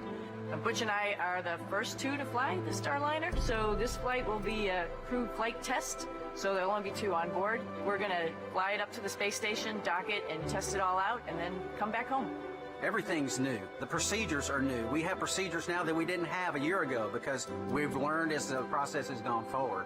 We've had 2 test flights uncrewed previously, but this will be the first time we're putting people on it. We're test pilots, and so we're going to be testing the spacecraft in all aspects of the flight, from launch, on orbit, all the way to entry and landing. We're testing out the environmental control system. We're testing out the manual flying of the spacecraft. Then while we're docked to the space station, we have a bunch of tasks to make sure that the spacecraft can act as a lifeboat. And just in case anything bad goes on the International Space Station, the crew on board can come to the Starliner and make sure that they're okay. This has a mode where we call it backup mode, which is your get home mode, if you will. We can, without any communication at all, we can still effect a return to Earth do a deorbit burn, and hit the point where we're trying to land, even without our computers. You know, that old mantra, failure is not an option.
49 minutes, 17 seconds until liftoff.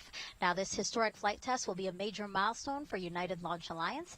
NASA's Antonio Jaramillo joins us now with ULA's CEO and president, who has more about this company's road to this moment. Thank you, Megan. Joining me is Tori Bruno, CEO and President of United Launch Alliance. Tori, it's so great to have you back on here. Can you give us a quick recap, first on the issue that occurred during the last launch attempt and how teams resolved it and got us to where we are today? Absolutely. So we have a ground system at the pad that controls the things that occur in the last few moments before we go to ignition. This particular system is the one that releases the rocket from the pad and controls what happens to getting the umbilicals loose. And we have a triple redundant system that is also able to vote, and we lost one card within one of those three chassis that do this. The crew was never in any kind of danger or anything like that, but in our timeline, had that failed much later, we would have relied on the double redundancy in voting that remained, but that early on, our criteria says stop and understand what's happening. We did resolve it the next day on a Sunday. It is a card within a chassis that has power supplies. It was one of the two power supplies that are also redundant, and so the flaw was really that power supply going down and not switching to the backup supply built into the chassis. So we removed it, we replaced it, we put the modules right back in it. The chassis we're using we know works because it's the same chassis we used to launch Vulcan on Cert 1.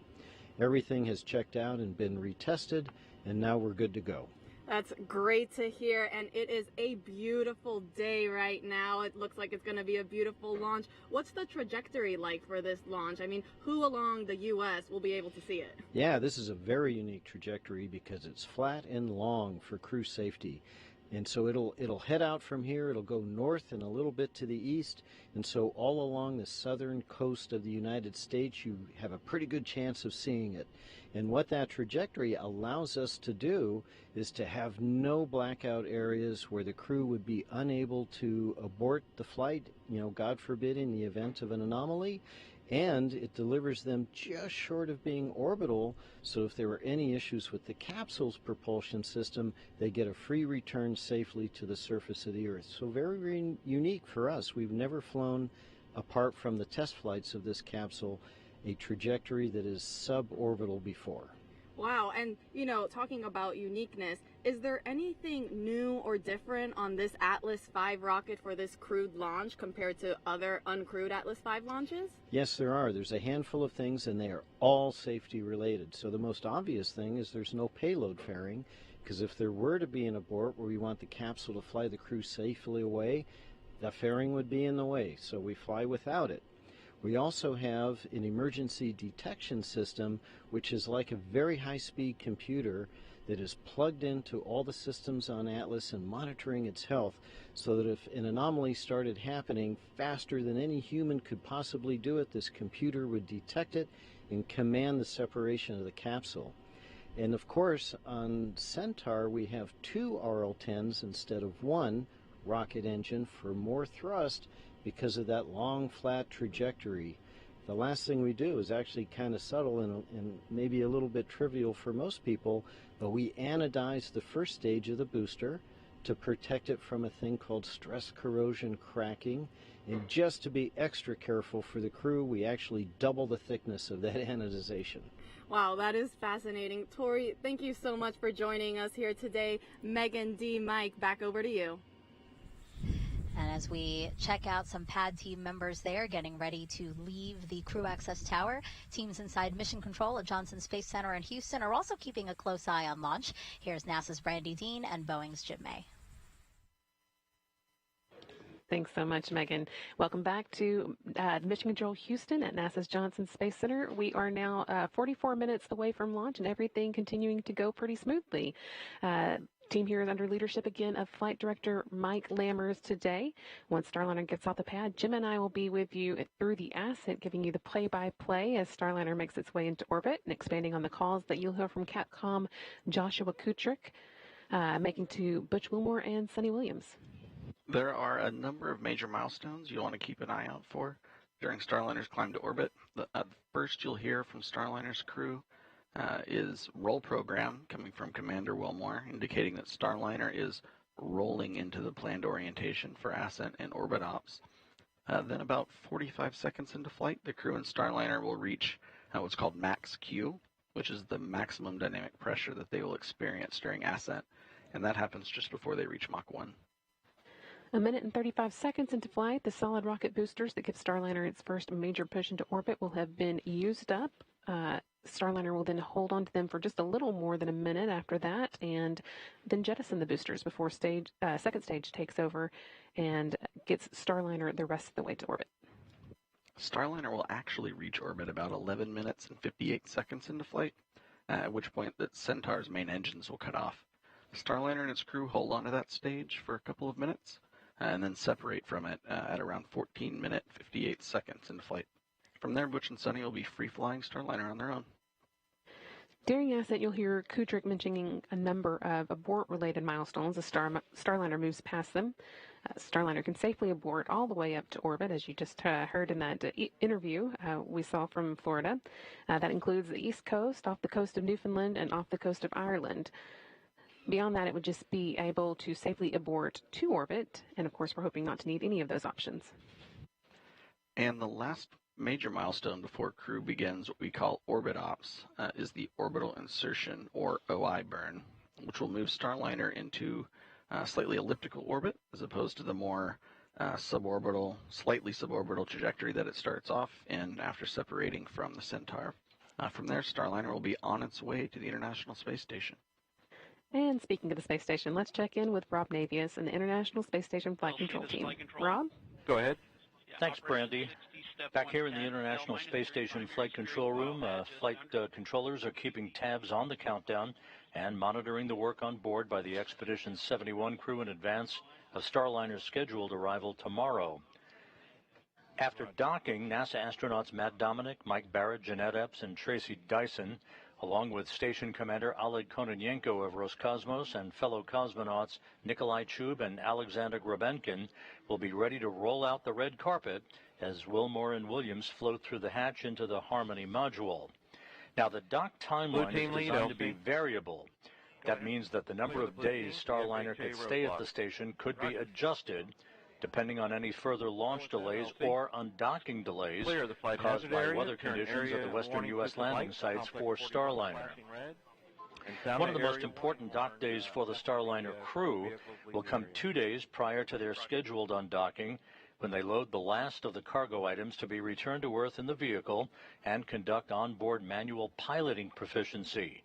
That will enable them to stay sharp for their departure from the station and the deorbit and entry events that will follow. We're now 41 minutes, 9 seconds away from liftoff. Today, the operational loops are so far thankfully quiet. And with that, we'll go back to our folks at the Cape. As we prepare in less than an hour to launch 2 astronauts to space, during this test flight, let's check back in with NASA's Antonia Jaramillo, who's with NASA's Associate Administrator, about the mission. Thank you, Dee. Joining me is Jim Free, NASA's Associate Administrator. Jim, thank you so much for joining us. Can you discuss a little bit why it's important for the space agency that we have another American spacecraft launching to space from American soil? Well, I mean, it is truly historic day that we have today. It is the 6th time we've launched a new vehicle to space, and this time with the first female on one of those missions in Suni, and from the Cape Canaveral Space Force Station, not the Air Force Station any longer. And we're also, now it gives us that chance to get back to ISS with another crew. And the learning that we're doing there about the human body, about technology, about science, of course science is key to all we do, and then to prepare ourselves for those missions to the moon and then on to Mars. Absolutely. A lot of firsts, a lot of important things for sure happening on this mission. You talked briefly on this. Can you discuss again why it's important just in general that we have multiple spacecraft available to send humans to space? We need that access. So right now we have one provider giving us that access to space station. This will give us a second provider, which means if we have a problem with either, we have ways to get our crews to and from station, which helps keep the tempo that we've had for 23 years of having humans in low Earth orbit, but also that opportunity to get the crews back if there's an issue at all, and keep that presence going. Absolutely. This has already been a very exciting year for the agency with many, many fascinating missions already taking place. Now with this historic launch about to take off, what else can the public look forward to?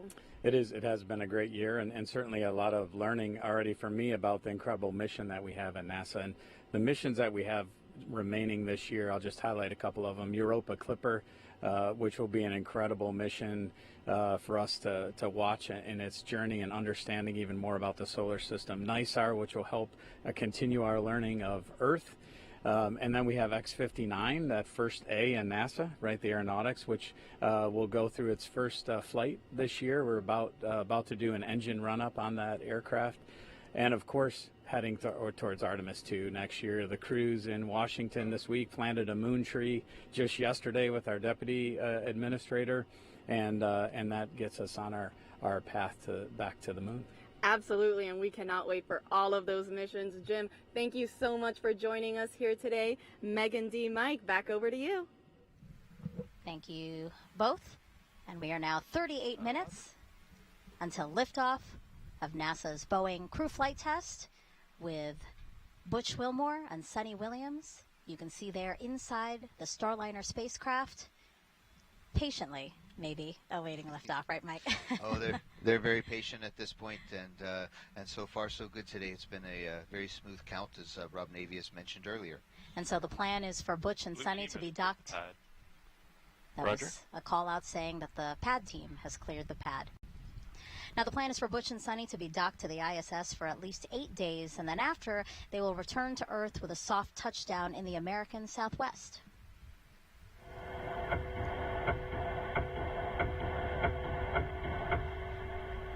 That's video and sound from inside Starliner during its return to Earth 2 years ago as part of the Orbital Flight Test 2 mission. Its heat shield will reach 3,000 degrees Fahrenheit during re-entry. Parachutes then deploy, and the heat shield is discarded to expose Starliner's airbags. The original test pilot you see on the bottom center of your screen, Rosie the Rocketeer, collecting data of what astronauts might experience during landing. Starliner is the first and only American orbital crew capsule to land on land. This allows for quicker access to crew and cargo. It also makes turning the spacecraft around for future missions quicker. But Mike, Starliner can also land in water in the case of an emergency. Absolutely. Starliner has a lot of heritage and commonality with the Orion spacecraft, which lands on water. Starliner is a little bit smaller and a little bit lighter, so it can actually land on land and has those airbags, as we saw. I can't wait to try them out. That's the first thing I'm going to ask Butch and Suni about. How are the airbags? Because Soyuz is a little bit hard landing, but everybody's fine. But it's really those airbags, I think, are going to make a difference. But landing on water, we have a different airbag configuration, and so we have a fifth airbag that opens up in the middle, and so it's definitely planned that we could land on water, but we save that only for emergencies, because refurbishing the capsule afterwards is going to be kind of tough with all the saltwater contamination. So we'd really like to land on land. We have 5 spots in the southwest of the United States that we can land on. And I remember Suni saying that she would much rather land on land because she said she had a lot of anxiety with landing in the water, even after you're back on Earth, because it's such a long rescue process, and you're bobbing in the ocean. You know, she said when you land on land, it's done, you're safe. See, that's the Air Force perspective. That's how we always think of things too. The Navy guys, they should like the water, but no, this is jokes aside. That's exactly it. It's a lot easier to find us, and a lot more options if and when we land on land. All right, so we're coming up on 35 minutes until liftoff. And here comes the comm check. Yeah, I want to set the stage now for a series of comm checks. Go ahead. Yes, sir. Op 60, step 10, step 20. Blast danger area is clear. Roger. So yeah, we expect to hear repeated communication checks with Capcom in Houston and the crew. This is an opportunity for them to also discuss any anomalies or resolutions to those anomalies, but we've been saying no issues, the team today, so that's great news. And then these comm checks that we'll hear now, we're going to periodically hear them throughout these final 34 minutes. And again, communication is so important, and we want to make sure that those channels are working properly from the crew to everybody else on the ground that's helping to monitor launch. And where we are now, again, the pad team has cleared the pad. So it's just Butch, Suni, a Starliner, an Atlas, and Centaur all together. Right. Yep. The first 2 astronauts to fly in Starliner. Go ahead. Yes, sir. I can also give you step 60. Flight hazard area has been cleared of all personnel accounted for. Roger. Butch and Suni, the first 2 astronauts to fly in Starliner. Suni will be the first woman to test an orbital spacecraft. And the last time people flew to space in an Atlas-class rocket was nearly 61 years ago. CFT is going to be that final test to certify a second commercial spacecraft to ferry astronauts to and from the space station. And this is a cool fact, too. Actually, once in orbit, for the first time in NASA history, the agency will have 3 different crew spacecraft orbiting in space simultaneously. So that's, of course, the International Space Station, the SpaceX Crew Dragon, and then Boeing's Starliner spacecraft. What an incredible milestone. That is an incredible milestone, and NASA's going to break that again hopefully soon when we have another spacecraft. We're working here at the Kennedy Space Center to get Artemis and the Orion spacecraft up into space, too. So these are exciting times, and we're building a future where there's even more spacecraft in the future with humans on board going to space. And that's more opportunity for future astronauts. Yeah, Dee, what do you think about that? Again, Boeing, Boeing Starliner joining as one of the 3 crewed spacecraft that's in orbit. Yeah, exactly. I echo exactly what Mike said, that this is all about expanding human space flight. So having another vehicle, once this is certified, is going to do exactly that. It's going to get more people into space. Of course, this time to the International Space Station, it's going to increase science. But of course, there's also private missions. So, at the end of the day, it's going to be, it's always great when you can get more people, into space.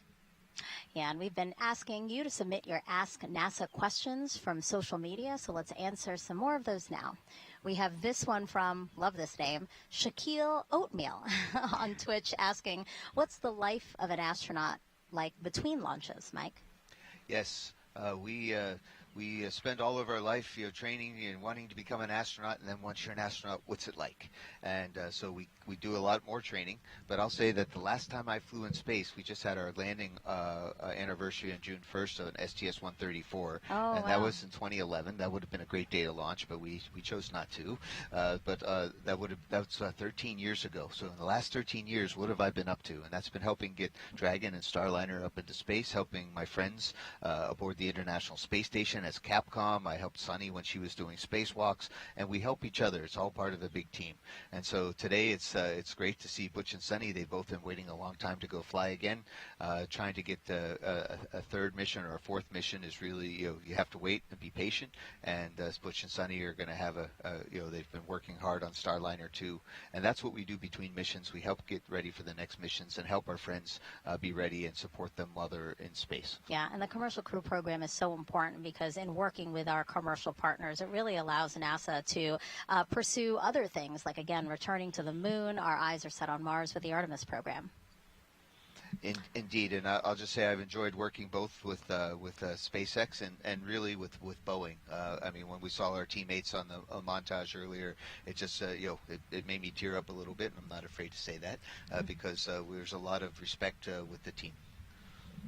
And let's take another question now. This one is from World Citizen on YouTube asking, does the crew on the space station watch the launch?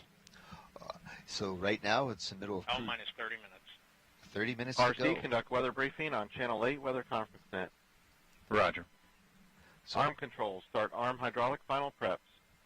Roger. LOX 1, perform pogo suppressor charge. Roger. Prop 1, perform RD-180 transducer converter calibration. Roger. Peony 2, perform Centaur LH2 SVV cycle test. Roger. That's all the communications between the launch team, basically all the steps that's needed to get us to T0. Yes, less than 30 minutes left. So aboard the International Space Station, if the crew gets a minute, I do believe that they're beaming up this launch broadcast. So hi to my friends aboard the International Space Station that they're going to watch the launch. They're very invested in this. They've been waiting for weeks, months for the Starliner to arrive, and we're good friends with the crew on board, so it's going to be very cordial. But yes, I remember watching L minus 29 minutes. the shuttle's launch. And then when my friends landed on either the shuttle or on the Soyuz, we would try to watch the landing coverage too. So certainly we were always watching NASA TV. And we did get a chance to talk to NASA astronauts Tracy Dyson and Jeanette Epps prior to launch. Prop 1, LC. Prop 1, go. Are we complete? Yes, RD-180 transducer converter calibration is complete, and the engine FIV is open. Roger. Flight control, start flight control final prep. Roger. LC, Peony 2. Go ahead. Centaur LH2 SVV cycle tests are complete. Roger. Again, Tracy Dyson, Jeanette Epps, two of the astronauts that are on the International Space Station already. We did get a chance to talk to them prior to launch. Update complete. And they Roger. said they are ready for Butch and Sunny to arrive. They've gotten their areas all set up for them, so they're really excited to welcome them just about 26 hours after liftoff today. Again, 27 minutes, 53 seconds and counting until liftoff of Butch and Sunny, the first two to fly Boeing's Starliner capsule to the International Space Station. Let's go over now to Brandy and Jim inside Mission Control in Houston. Thanks, Megan. Lead crew flight test flight director Mike Lammers is getting ready to poll the flight control team here in Houston for a go or no-go, verifying that all of Starliner systems are ready for launch. Everything is looking good at the moment, and Lammers will use this poll to determine his own response to the final go, no-go poll by the launch conductor just before liftoff. Once we do get into the terminal countdown time frame, there are a few major activities that the team will oversee. The first is Starliner's transition from ground power to battery power. That comes about 18 minutes before launch, and we leave it as late as possible so we can launch with those batteries as... Go ahead. Arm hydraulic final preps are complete. Roger. L minus 27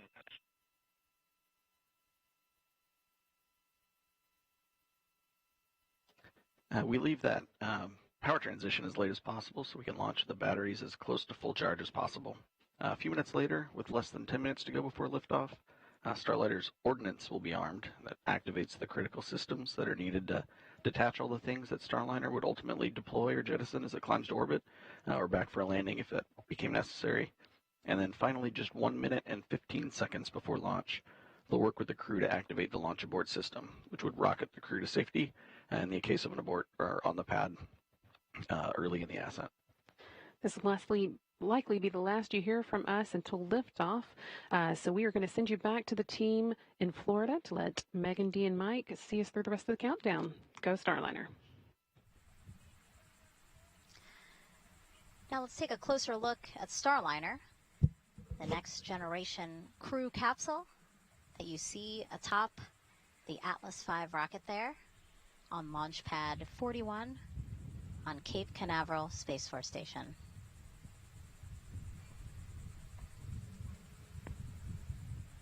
Mike, Starliner is something, like you said, and Butch and Suni, you guys really have your fingerprints all over that to make it the ride to space that you guys wanted.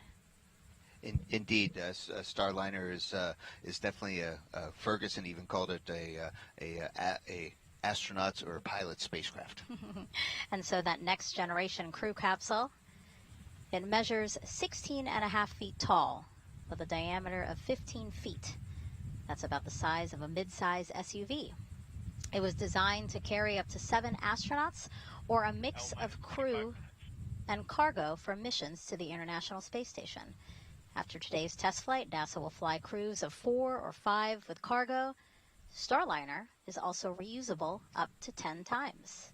I'm sure you're excited for your opportunity to fly in Starliner, Mike. Oh, indeed. We're hopefully Butch and Suni, along with Calypso, are going to pave the way. We'll be in the other spacecraft that Boeing has. We have 2 capsules, and so again, it's always good to have an extra one and a backup one, and we're looking forward to flying next year. Let's head back over to Johnson now, where we have Rob Navius with an update for us. Rob.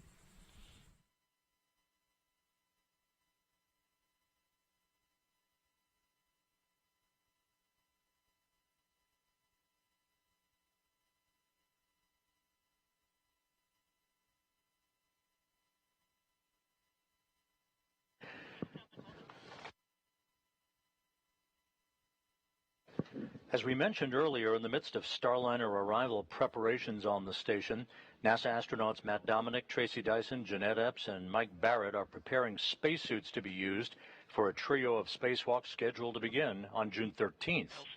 Other maintenance work is also planned for today by the expedition crew as they gear up for the docking of Starliner tomorrow to the forward port of the Harmony module. Once Starliner docks, it will be the 6th visiting vehicle at the International Space Station, a crowded house 260 miles above the Earth. We're standing by here in Mission Control for the Atlas V to take flight and for a new chapter in human spaceflight history to begin just 23 minutes from now. With that, we'll head back now to the Kennedy Space Center. 23 minutes, 9 seconds and counting until liftoff. So let's check back in with ULA's Dylan Rice and Boeing's Lauren Brennicky with the latest. Guys. 23 minutes.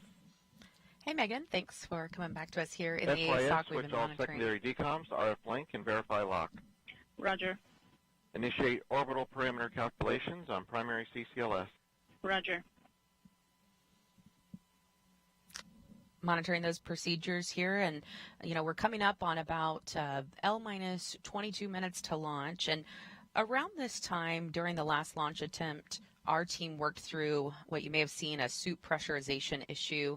They worked very quickly around this time in the countdown to make sure that everything was going smoothly with this. But when we switched to internal power at L-18 minutes, that triggered a small voltage trip, and flight software correctly identified it and turned off the fans. So we quickly turned them back on, just like you would do with your computer, off and on. And today we're going to turn the fan off when we move over to internal power so it doesn't trip again. Then we will turn it back on after. The real difference is that crew will lower their visors about 5 minutes later this time. That action would usually be taken around now, or a minute or so from now, and we will listen for that in just a few minutes. The Capcom will tell the crew to put their visors down at that time, and that is a configuration that is needed for proper airflow through their suit. In an emergency, they could pressurize their suits. Go ahead. Plug goes to pressure charge is complete. Roger. LCSYS. Go ahead. All secondary.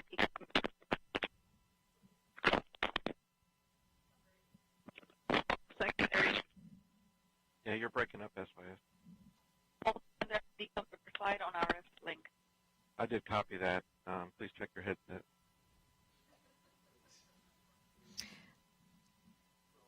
All right, as I was saying, that in an emergency, they would be able to pressurize their suits quickly if needed.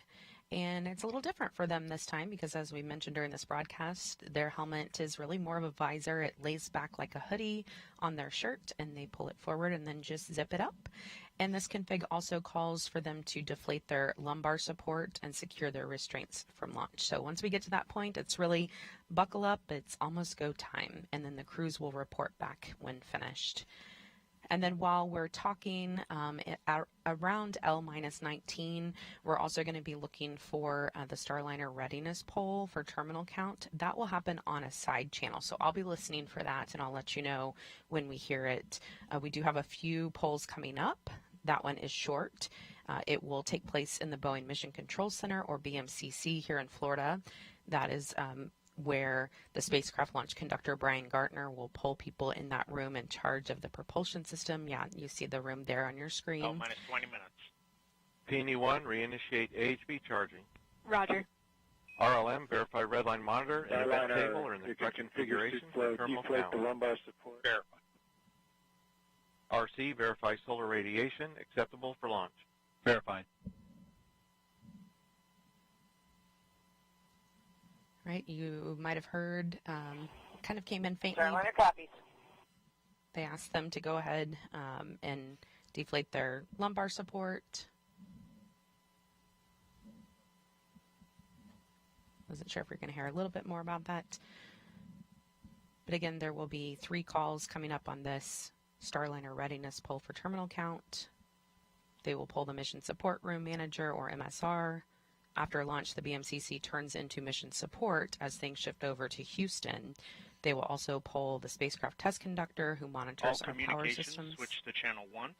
All personnel and visitors remain in present position until launch. Maintain operational silence in the LCC. This is the LC with a terminal count briefing. If a condition exceeds a launch constraint anytime after the terminal count status check, the observer shall announce hold on channel 1, identify their station, and briefly state the reason for the hold.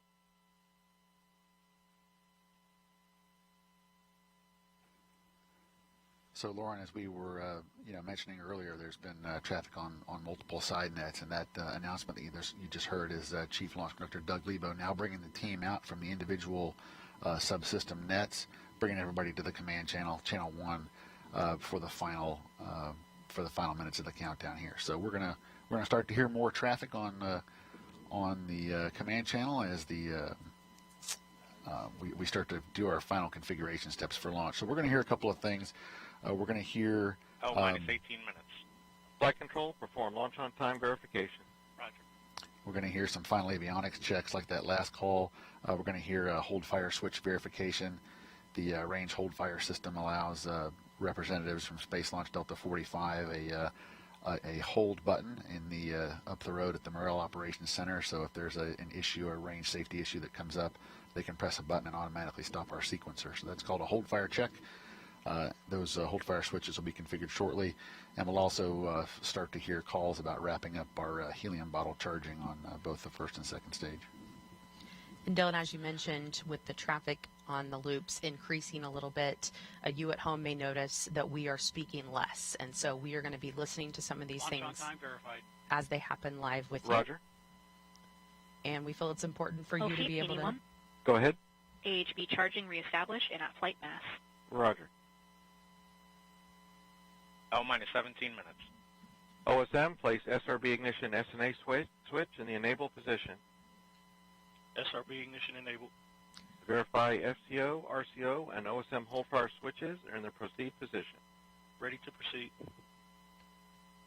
All right, we're going to send it over to NASA's Daryl Nail at Hangar AE. Daryl. All right, thank you very much. And getting a final look at the weather, I could tell you this, it's a beautiful day to fly.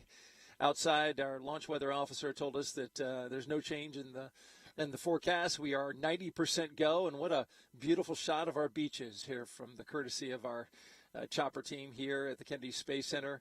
Folks coming out to enjoy the launch and an amazing day. Weather, no changes again. Low-topped cumulus clouds on minus land, 16 which you minutes. see some of it there, but because they're low-topped, that's not a concern.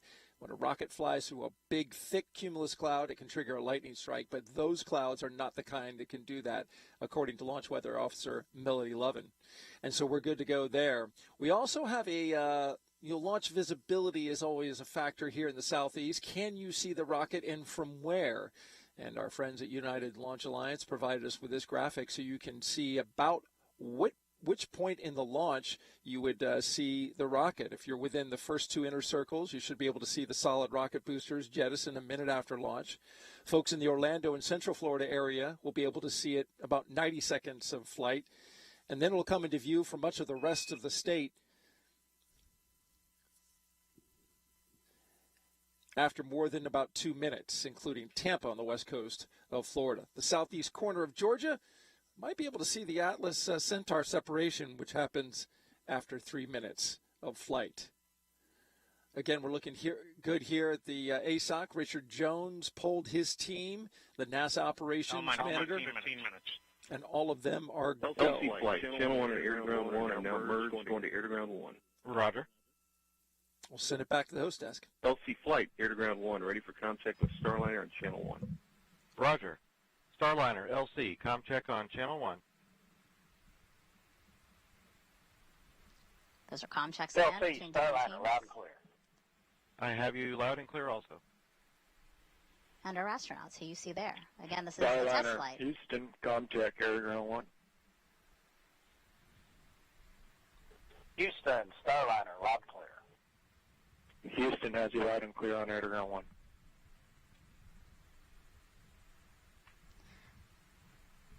Test flight, and Boeing is working towards certification. To do that, there are a total of 87 flight test objectives and many more operational capability checkouts. So take a look at some of the main objectives with the crew on board. I'll go through a couple of them here. So they will demonstrate the performance of crew-related equipment. The crew will perform hatch operations and transfer emergency equipment. They will also evaluate the vehicle and transfer cargo while in a docked configuration. They'll conform functionality of manual piloting and deorbit with a successful separation of the crew module from the service module. And finally, they will demonstrate Starliner's entry and descent. 13 minutes and 24 seconds from only the sixth time NASA astronauts will launch on a new spacecraft designed for crew. And if you're curious about the previous 5 flights, we have you covered. Check out our video here. Mercury Redstone 3 was the first test flight. Alan Shepard, May 5th, 1961. Gemini 3 with astronauts Gus Grissom and John Young launched March 23rd, 1965. Apollo 7, October 11th, 1968, with Wally Schirra, Don Isley, and Walt Cunningham. STS-1 launched with astronauts John Young and Robert Crippen, and it launched April 12th, 1981. Starliner Houston, your suit fan Bravo is repowered. It looks good. Please close your visors. Column closed. You saw video there of Demo 2, May 2020, Doug Hurley, Bob Benkin. And then, of course, today's NASA's and Boeing's crew flight test with Butch Wilmore, and Suni Williams. You know, Mike, 12 minutes and 15 seconds to go. How are you feeling? I am excited. I'm grateful to ULA and Boeing and NASA team that we are sharing this historic moment together. Go Starliner. Yeah, our hearts and well wishes are with Butch and Suni as they make history testing what is poised to be the second commercial crew vehicle that is certified to ferry people to and from the International Space Station. So with 11 minutes and 46 seconds to go, let's send it back over to ULA's Dylan Rice and Boeing's Lauren Brennicke to walk us through the final moments of today's launch countdown. Let's do it, guys. Let's do it, Megan. We just heard the Starliner readiness poll is a go. We know the crew's visors are down now, so we are moving along smoothly into the final 11 minutes and 30 seconds of this countdown. This is an instantaneous launch window today, which means that we will launch when the orbital path for the ISS aligns with the Space Coast. Once we get into orbit, Starliner will be working to catch up with the space station, eventually reaching speeds of more than 17,500 miles per hour. It'll take about 25 hours or so to get there. And we are going to be watching here any minute minus 11 minutes. for the crew access arm control, so the crew access arm for launch.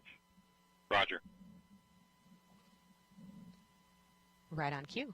Crew access arm about to start moving away from the spacecraft. But it could move much faster if needed.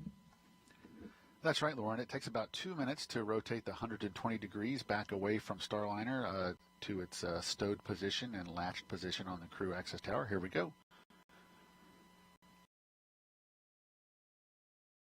In less than 15 seconds. It's amazing that it can do that. We hope to not have to ever see that happen. After liftoff today, Brandy and Jim will continue commentary from Houston through ascent, spacecraft separation, and the orbital insertion burn.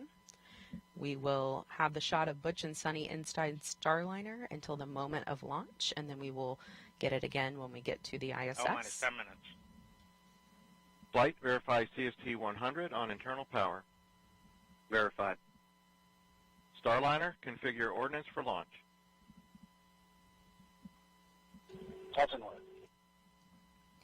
right, the spacecraft is running completely on its own now, and they are configuring ordnance for launch. That means the devices that initiate our separation events are ready to support both nominal and contingency operations that happen or could happen during ascent.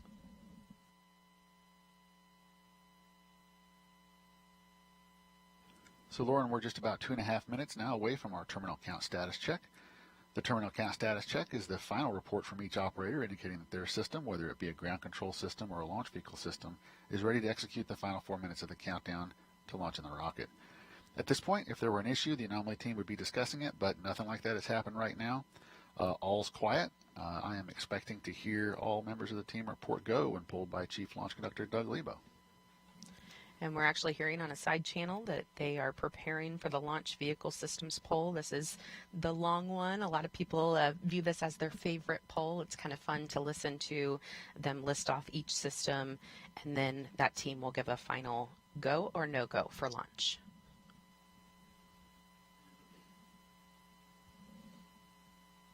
And we will be able to watch cameras on the rocket today, and live telemetry feeding back will provide a real-time look at the spacecraft model when video isn't possible during the ascent as it moves through the dynamic phases.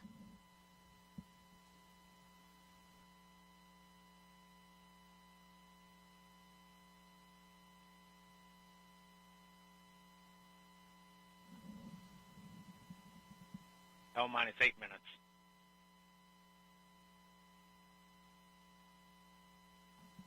Under 8 minutes before Butch and Suni head back to a place they consider home.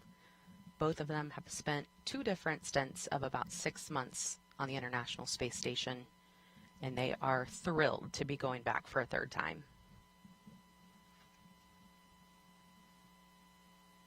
Suni told me she even cried the last time she left the space station because she didn't know if she would ever go back. So this flight is a dream for her. LC arm control. Go ahead. Crew access arms stowed for launch. Roger. LC switch to ready position. All steps are complete prior to status check.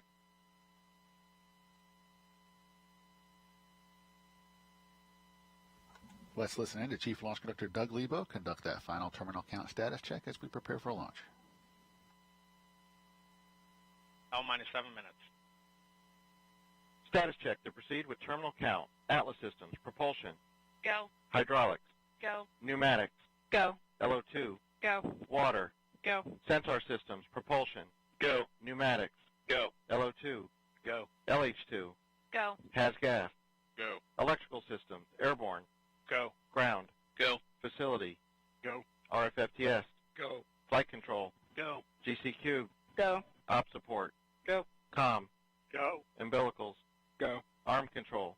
Go. ECS. Go. Redline monitor. Go.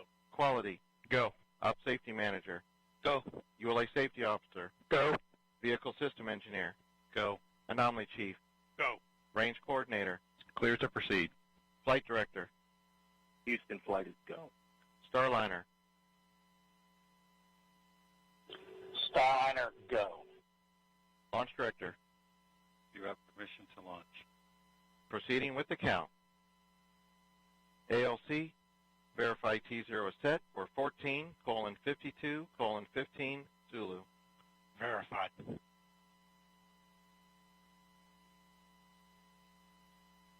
Starliner, net is clear. Thank you, LC. For everybody listening, just a thought. Sonny and I, as we were traveling to the pad, we saw many American flags, and many of you were waving flags at us. And then as we reached the pad, we look up, and of course there's that American flag on the side of the White Room, also one on the side of the rocket itself. And we know that that represents unity and resilience and unified efforts for the common good.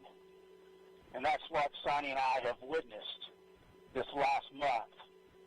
Each of you displaying what this nation's forefathers envisioned, a people committed to God, family, and country, a people who use their gifts and talents for the common good, and are passionate and tough.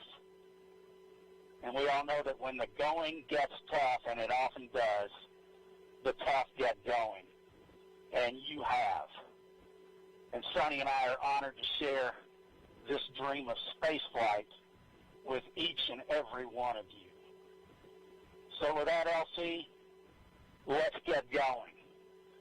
Now let's put some fire in this rocket, and let's push it to the heavens where all these tough Americans have prepared it to be.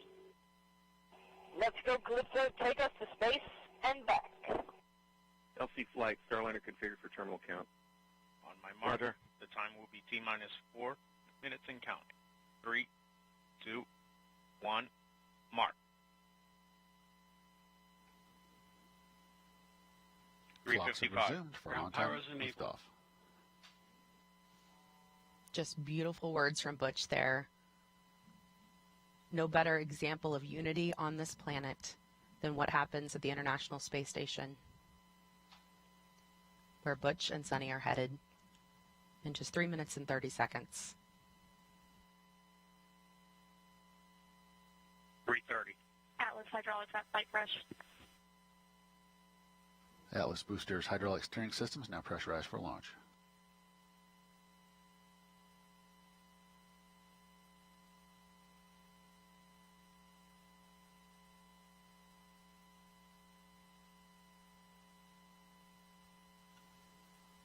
Starliner's LAS prop valves are configured for launch, the propulsion valves that need to be open in the case of an abort from the pad.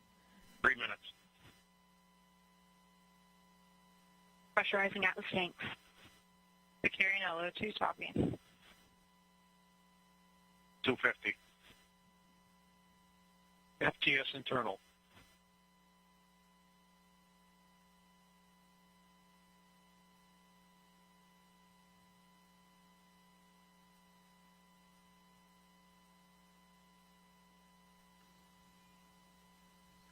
Flight software is in ascent mode. It is now set for the uphill climb.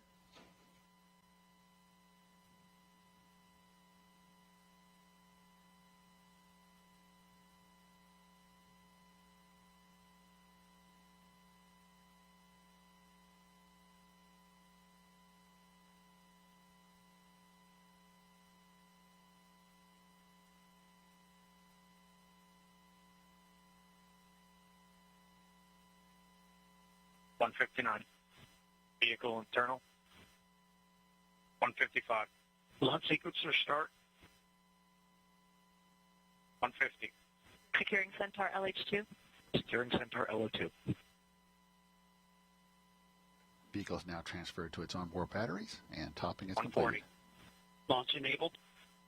137. FTS armed.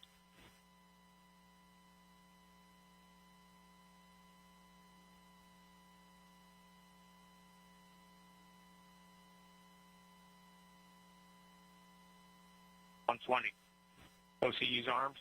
SCS count started. EDS ascent. Starliner, last arm to auto. Last arm auto. Roger. That call meaning if the emergency detection system on Atlas detects something. Rock report range status. Range green. 54. POP started. It will trigger the launch abort system on Starliner and fire automatically. If that happened, the spacecraft would push itself away from the rocket a mile up and a mile out. Atlas at flight crash.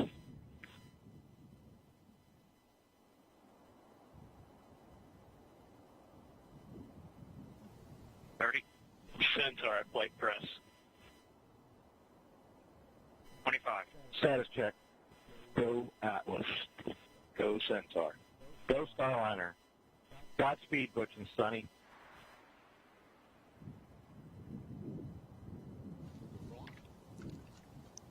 Ten, 9, 8, 7, 6, 5, 4, 3, 2, 1. Ignition. And liftoff of Starliner and Atlas V, carrying 2 American heroes, drawing a line to the stars for all of us.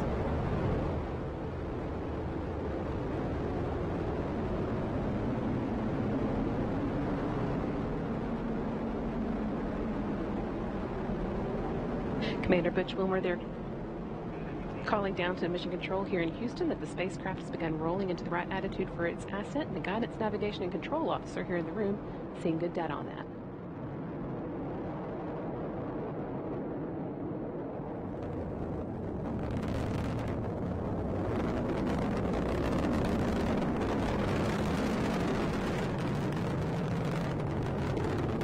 Starliner passing through max Q, or the point of maximum dynamic pressure where the forces of air friction are highest. Butch and Suni will shortly be passing through Mach 1 with the speed of sound.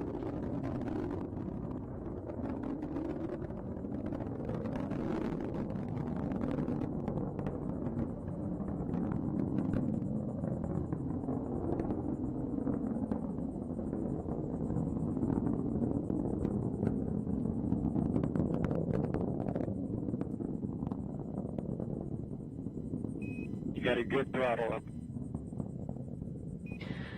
Starliner and Atlas looking good with speeds and attitude increasing as expected. Coming up in less than 20 seconds, the solid rocket boosters will run out of fuel and burn out.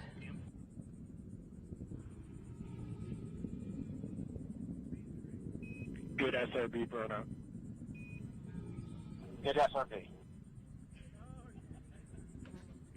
Now that the fuel in the solid rocket boosters has been depleted, the Atlas main booster stage will be continuing its burn for about the next 3 minutes.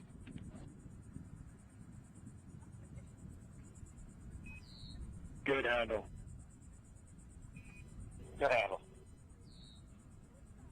That call, good handle, from Capcom Joshua Kutrick, indicating that the crew now has the ability to initiate an abort manually if needed. All looking good so far. Now 2 minutes into Starliner's flight and coming up on the solid rocket booster jettison at the 2 minute and 40-second mark.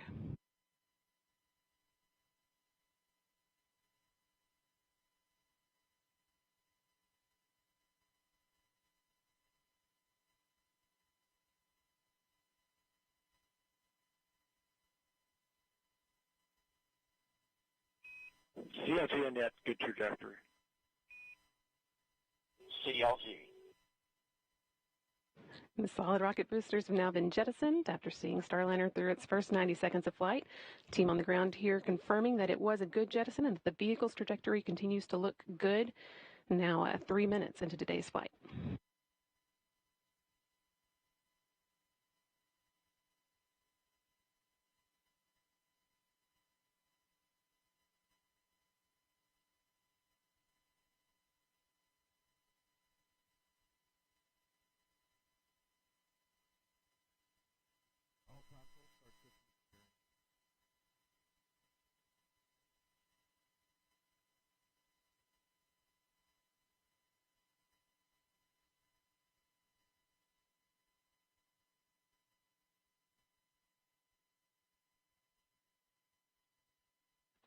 Atlas booster now throttling back to limit the G-forces on Butch and Suni. Try to limit that to around 3.5 times the force of gravity you would feel while on the ground.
Staging. Here in the ground. Decals open. You have sublimator rock.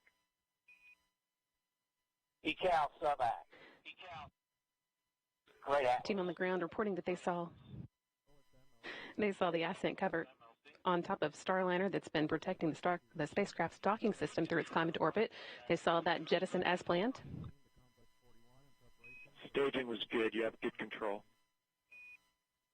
And now the second stage's 2 Centaur engines have ignited to continue pushing Starliner into space, fueled by liquid hydrogen and liquid oxygen. The next milestone that we'll be watching for is the aeroskirt jettison.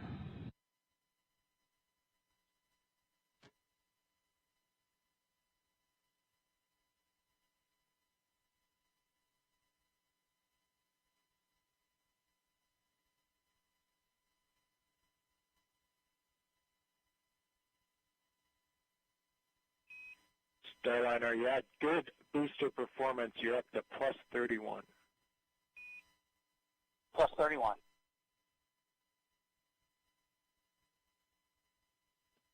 Atlas Control reporting booster performance offset of 31 seconds of ISP, or specific impulse, relative to its design baseline of around 450.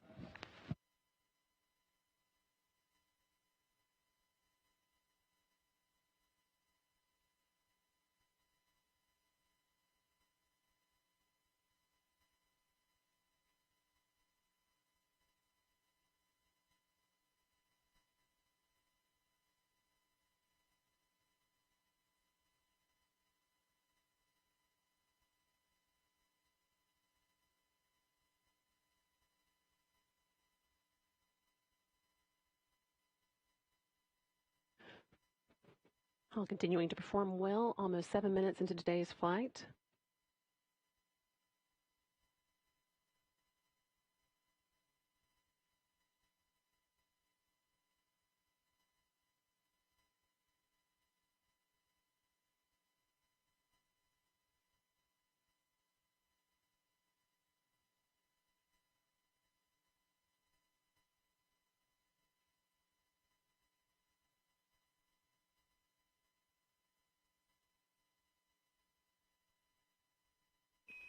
Good Centaur. Good Centaur. Capcom Joshua Kutrick continuing to pass good news up to Starliner's crew. At last one reporting that the Centaur upper stage remains in good condition and is performing well, pushing them into orbit.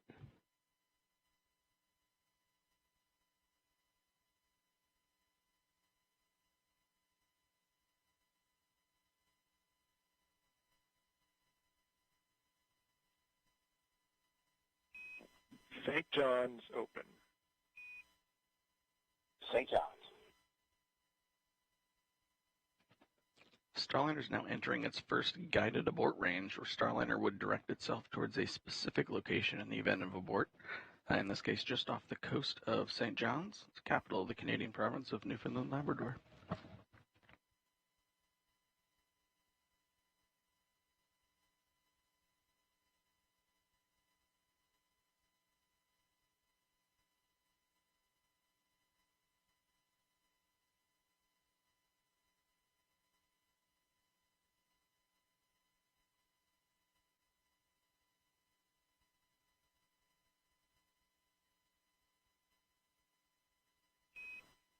Starliner MECO converged 11:5 to 11:52.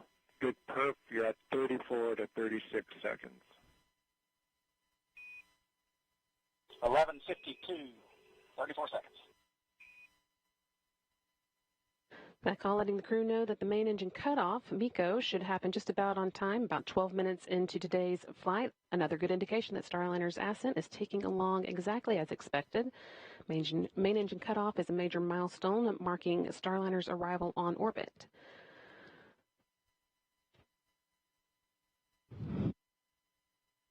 Still got about 2.5 minutes until we get to that, with the spacecraft continuing to perform well, make its way towards orbit. No action, Starliner, on the LCL. That's just the system coming up into controlling mode. Outstanding. No action.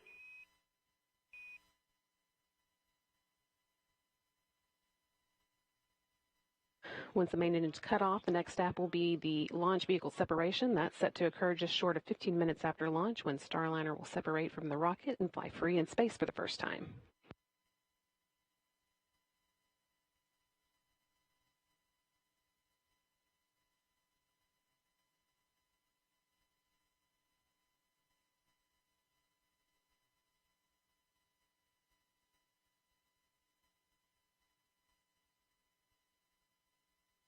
Flight Dynamics officer reporting that at this point, Starliner could potentially make an abort landing off the coast of Ireland. Get through one. And they're, again, all continuing well, so we're not expecting to need that abort. As Starliner is rapidly approaching orbital velocity, the support region is only available for just over 1 minute, where Starliner would just continue up to orbit after that.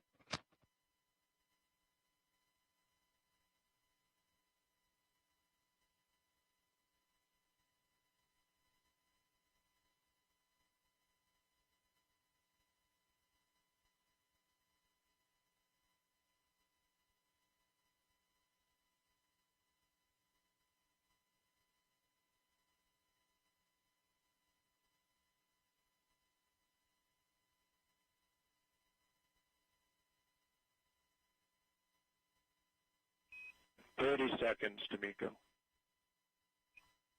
Just 30 seconds to go. Now until main engine cutoff, marking Starliner's arrival on orbit.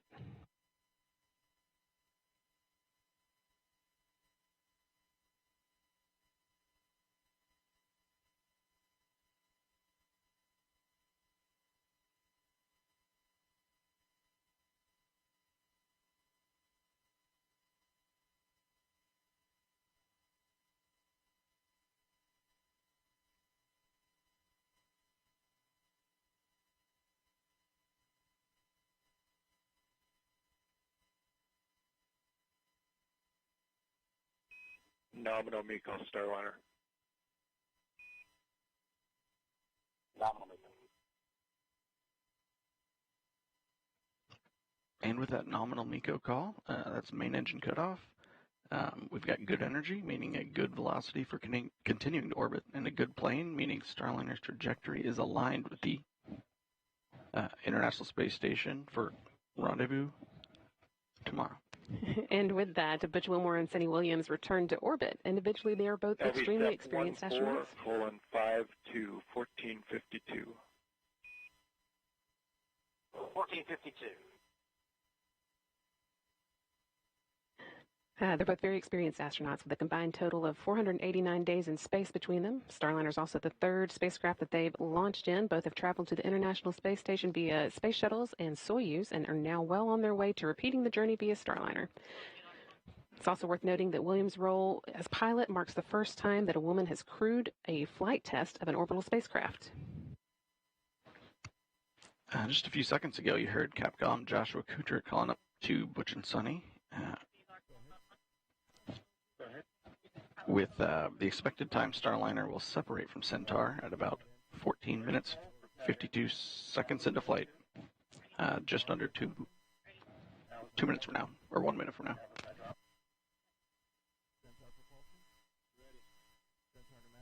That is actually the last major milestone for Starliner's ascent. All the hard work is done, but we need for Starliner to be flying on its own before it can begin heading towards the International Space Station. There's a slight pause in the action here while Centaur repressurizes and does some attitude control. We'll get into the right orientation to send Centaur on its way and then jettison it and move into the right orientation for the orbital insertion burn, which will come about 31 minutes into flight.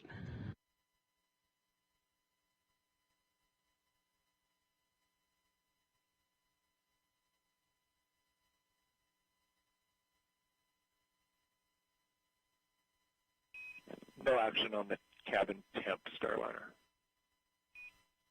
No action.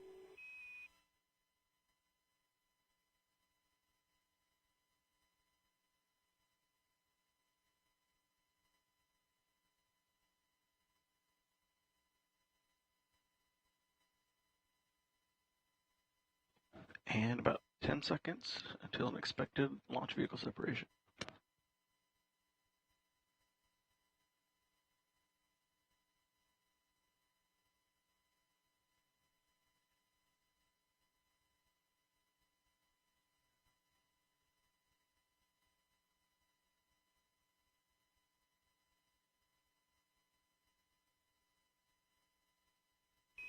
LV SEP confirmed. Good LV SEP.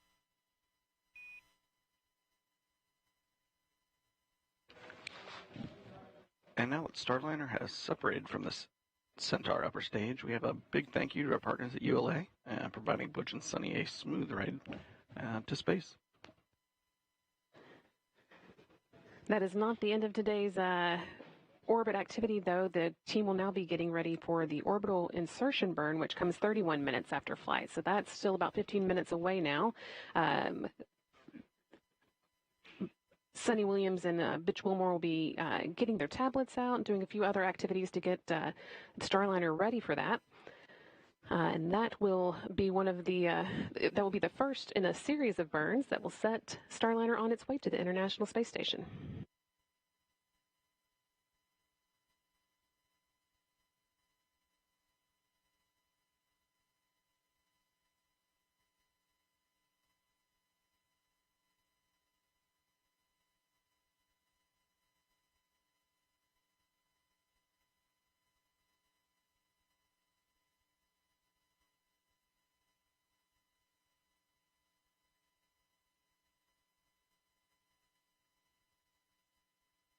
Once again, Starliner with astronauts Butch Wilmore and Suni Williams on board launched from Florida to Cape Canaveral Space Force Station, Launch Pad 41 at 9:52 a.m. Central, 10:52 a.m. Eastern today, and they have now Starliner, made it into your orbit. nominal TDRS show MDL is active. You have good targeting for OI.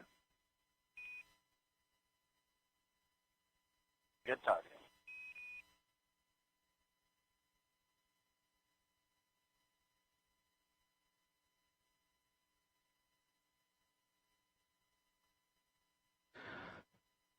With the call for good targeting and information about Starliner's TDRS schedule being good, means that we've got good communication with the ground. TDRS is the tracking relay data satellites that Starliner uses to talk to the ground, and the flight controllers on the ground are seeing the dynamic. Go ahead. Yeah, if you could relay a message to our brethren at ULA. We're all listening. Go ahead. Yeah, they've been a member of the family for a long time, but now it's official, and we want to welcome them to human spaceflight. We have copy all and really appreciate the words.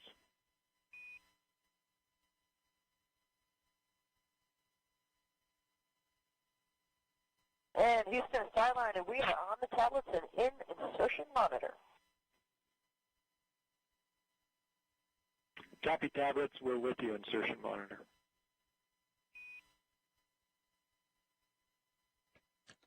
So the crew have their tablets out, so no longer using the paper procedures now that the vehicle has stopped moving so quickly.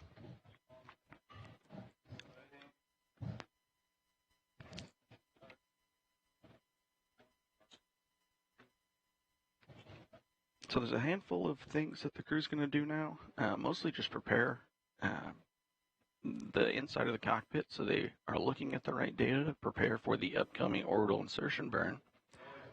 The vehicle itself has done a few things recently. Started to power on the solar arrays on the back of Starliner and turning off several of the thrusters that are no longer needed at this phase of flight.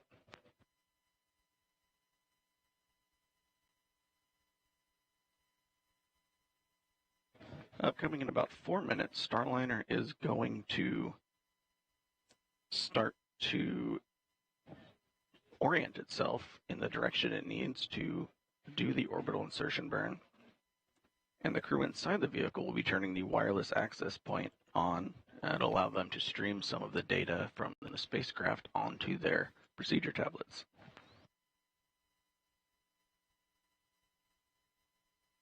And Houston Starliner, last arm is off. Backup control switches, enable 1 on, enable 2 off. SMRCS is the mode. We copy off. Enable 1 is on, enable 2 is off. SMRCS, you're in a good config. Good config.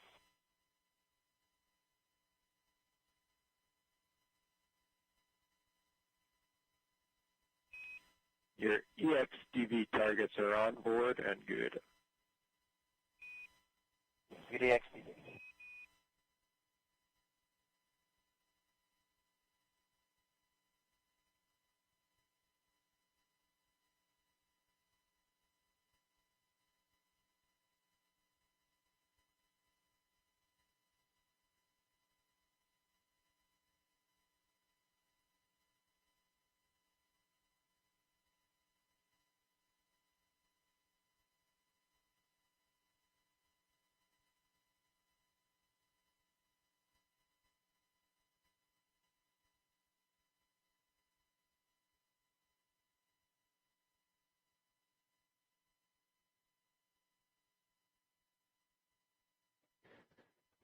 Things will be pretty quiet as Starliner gets into position for the orbital insertion burn. That's still about 10 minutes away. Starliner is actually designed to be pretty autonomous and, in fact, docked with the space station on its last trip around without the help of any crew on board. But we do still want to know that if needed, Butch, Wilmore, and Suni Williams could take control and manually abort the spacecraft's approach to the station if they needed to. So to prove that, one of the few things on their agenda after they reach orbit will be to perform a test of the manual piloting mode.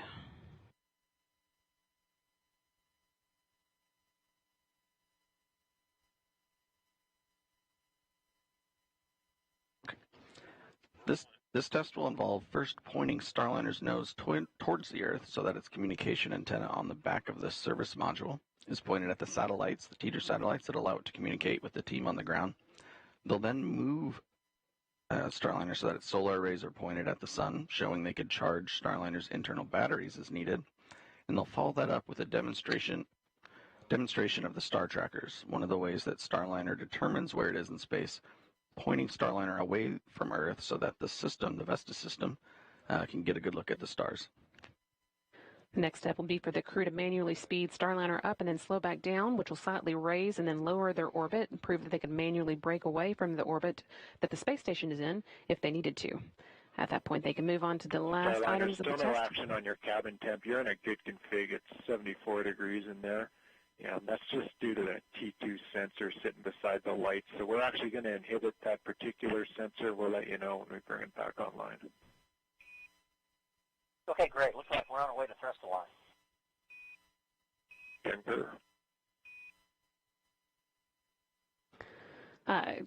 Josh Gutrick calling up that the crew can ignore some alarms they're seeing on the temperatures inside Starliner. That's just a result of one of the sensors being next to a light that's causing it to show higher than it actually is. But it sounds like the crew are pretty comfortable and are getting into place for that orbital insertion. As I was saying, after they have manually broken away from the orbit of, or proven that they can manually break away from the orbit of the space station, they are going to move on to the last items of their test for tonight. That's manually moving Starliner into the right orientation for re-entering the atmosphere, and then moving back into the attitude that will let them soak up some sun with the solar arrays and try a different method of manually charging the spacecraft's batteries. But again, once that all has to wait until after the orbital insertion burn. This is, again, the first of several burns that will put Starliner on its way to the International Space Station. We've still got about 6.5 minutes until we fire up the engines for that burn.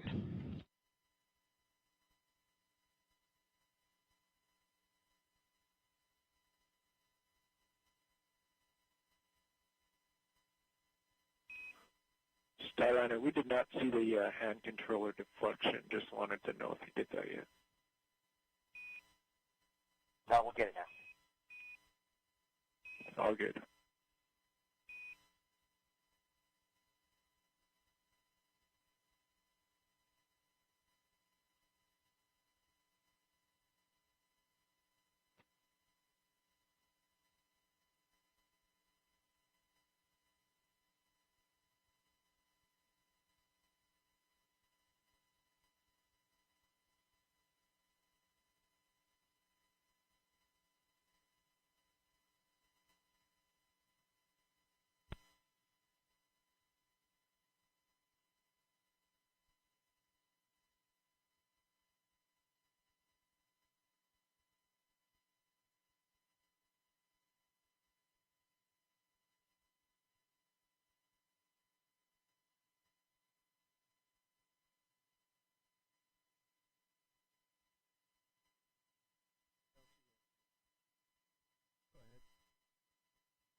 Team here on the ground seeing that everything is looking like it's in the right configuration for the orbital insertion burn. Now less than 5 minutes away. Starliner is currently about 102 miles above the Mediterranean Sea, heading southeast over India in the next few minutes.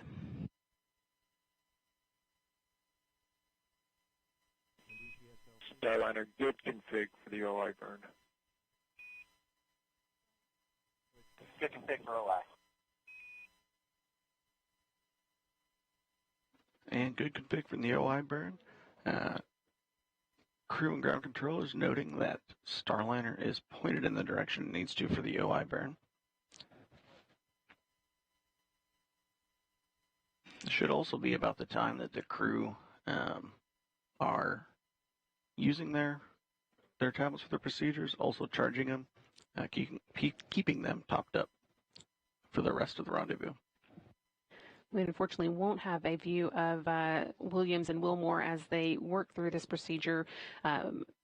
Although we had a view of them from inside the cabin on the ground, Starliner isn't able to send that view to us again until it gets to the International Space Station. So you'll be seeing this screen quite a bit as Starliner was getting into the right position for the burn. And actually just now you can see some of the engines firing that help it steer and move around in space. And you can also see what attitude it's in at any given time. Lots of good information on the screen. It is.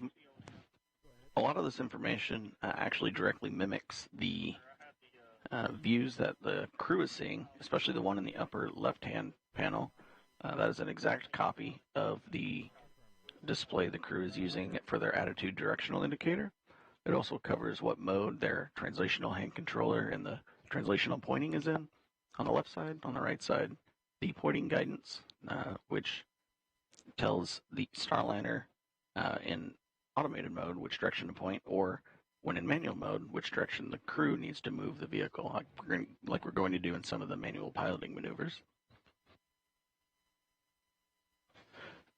And following back up a little bit on the camera conversation, there is a planned upgrade of the Mustang system that we should see on our PCM-1 mission that will include live feeds from inside the cockpit. And the Mustang system is the cameras that we were seeing views from earlier. That's correct. There's a handful of cameras around the inside of Starliner. We often see the one from kind of beneath Butch and Suni. That's given one of the better views without being directly right in their face while they're inside the cockpit during pre-launch. But once they're in orbit, they've gotten out of their seats a little bit, and we should be able to see a little bit more around the cabin.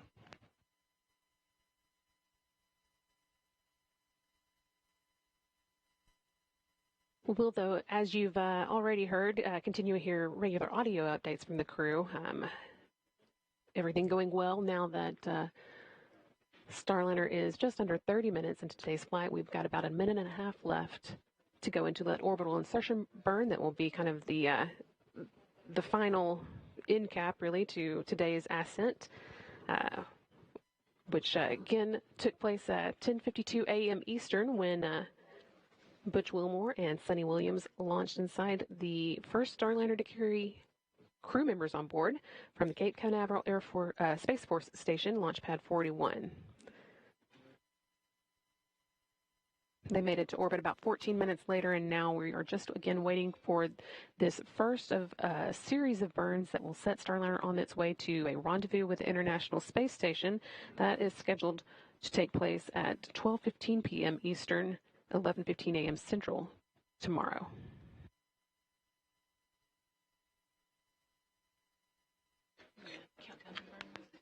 And we're coming up at about 40 seconds till the orbital insertion burn. This burn is going to take Starliner out of its slightly suborbital trajectory and push it up to an altitude that will allow us to catch up with ISS for a rendezvous later tomorrow.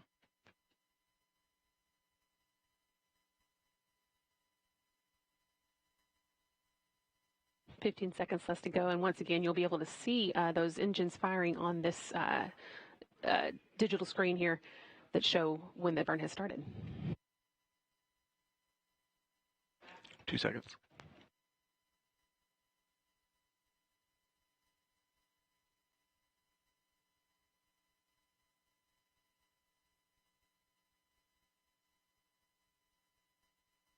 And flight controllers here in Houston, seeing 4 good OMACs, good burn.